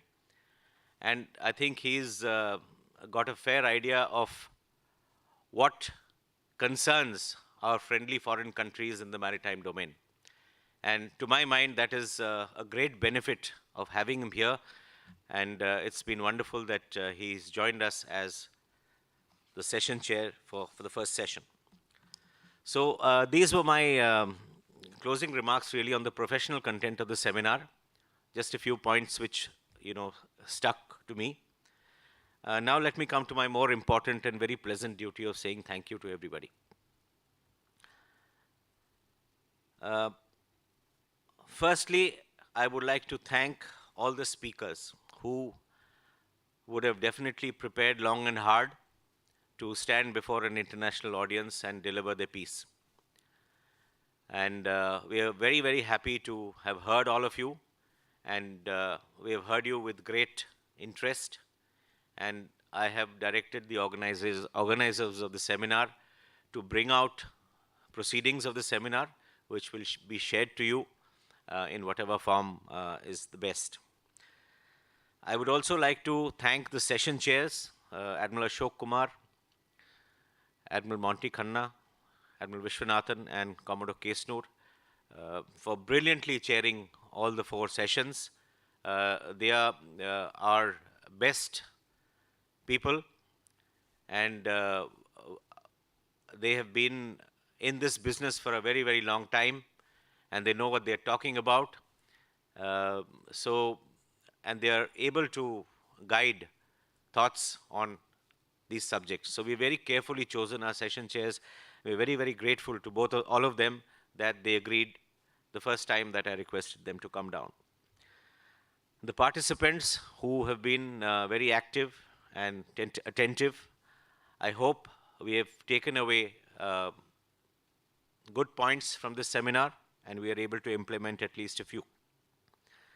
To the chiefs of navies and the senior delegates for giving Milan 2022 the kind of importance that you have, and we are grateful for that. The organizers of this seminar, my Flag Officer Submarines, COMCOS, and their teams, for putting together a seminar which is befitting the stature of this event. INS Satwana is our submarine training base in the Vizag Naval Station, which is essentially the custodian of this auditorium and its real estate. And thank you for preparing the auditorium, looking after our tea sessions and all that. It takes a lot of work. Thank you very much. I have a team led by the CNAI who looked after the bilats and other things that happened on the sidelines of the seminar. So they have done work for that. Thank you. Members of the media and my own PR team who have done a good job in projecting Milan 2022 and all our important activities to the media. So they've done a fine job. There are a host of others who have been part of this event, whether they are people looking after traffic or parking or liaison or photography, band, service providers, hundreds of people who have actually worked behind the scenes. I would also like to thank our Commodore in charge Milan, Commodore Manish Dhakre, who has been at this planning activity for at least the last 6 to 8 months, and working to every last detail, and thereafter fanning out individual responsibilities to various people so that we can conduct Milan. I would also like to thank our own Chief of the Naval Staff for his guidance and direction whenever there was a requirement to get a higher level direction for conduct of Milan 2022. The foreign cooperation staff at Naval Headquarters and the foreign service attaches who are resident in Delhi, you people have done a fantastic job in being in touch with us as well as your parent country and making sure that everything goes on smoothly with your delegations. So thank you for that. And finally, there may be many that I have not been able to mention. In the armed forces, we have a tradition of saluting the unknown soldier. So here I would like to say a big thank you to the unknown worker, many of whose maybe we will not even know their names, but who would have worked behind the scenes to make all the events a success. So on behalf of all of you, I also thank the unknown worker. Thank you very much. It's been a pleasure and an honor to host all of you. And I hope there is a next time in Vizag where some of you will be able to rejoin. Thank you very much. Good luck and Jai Hind.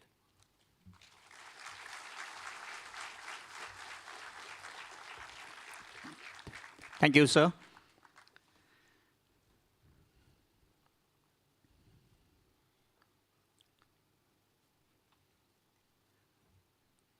Ladies and gentlemen, as we conclude this seminar, I thank you once again for your presence. We look forward to our interactions over the next few days. Have a good day.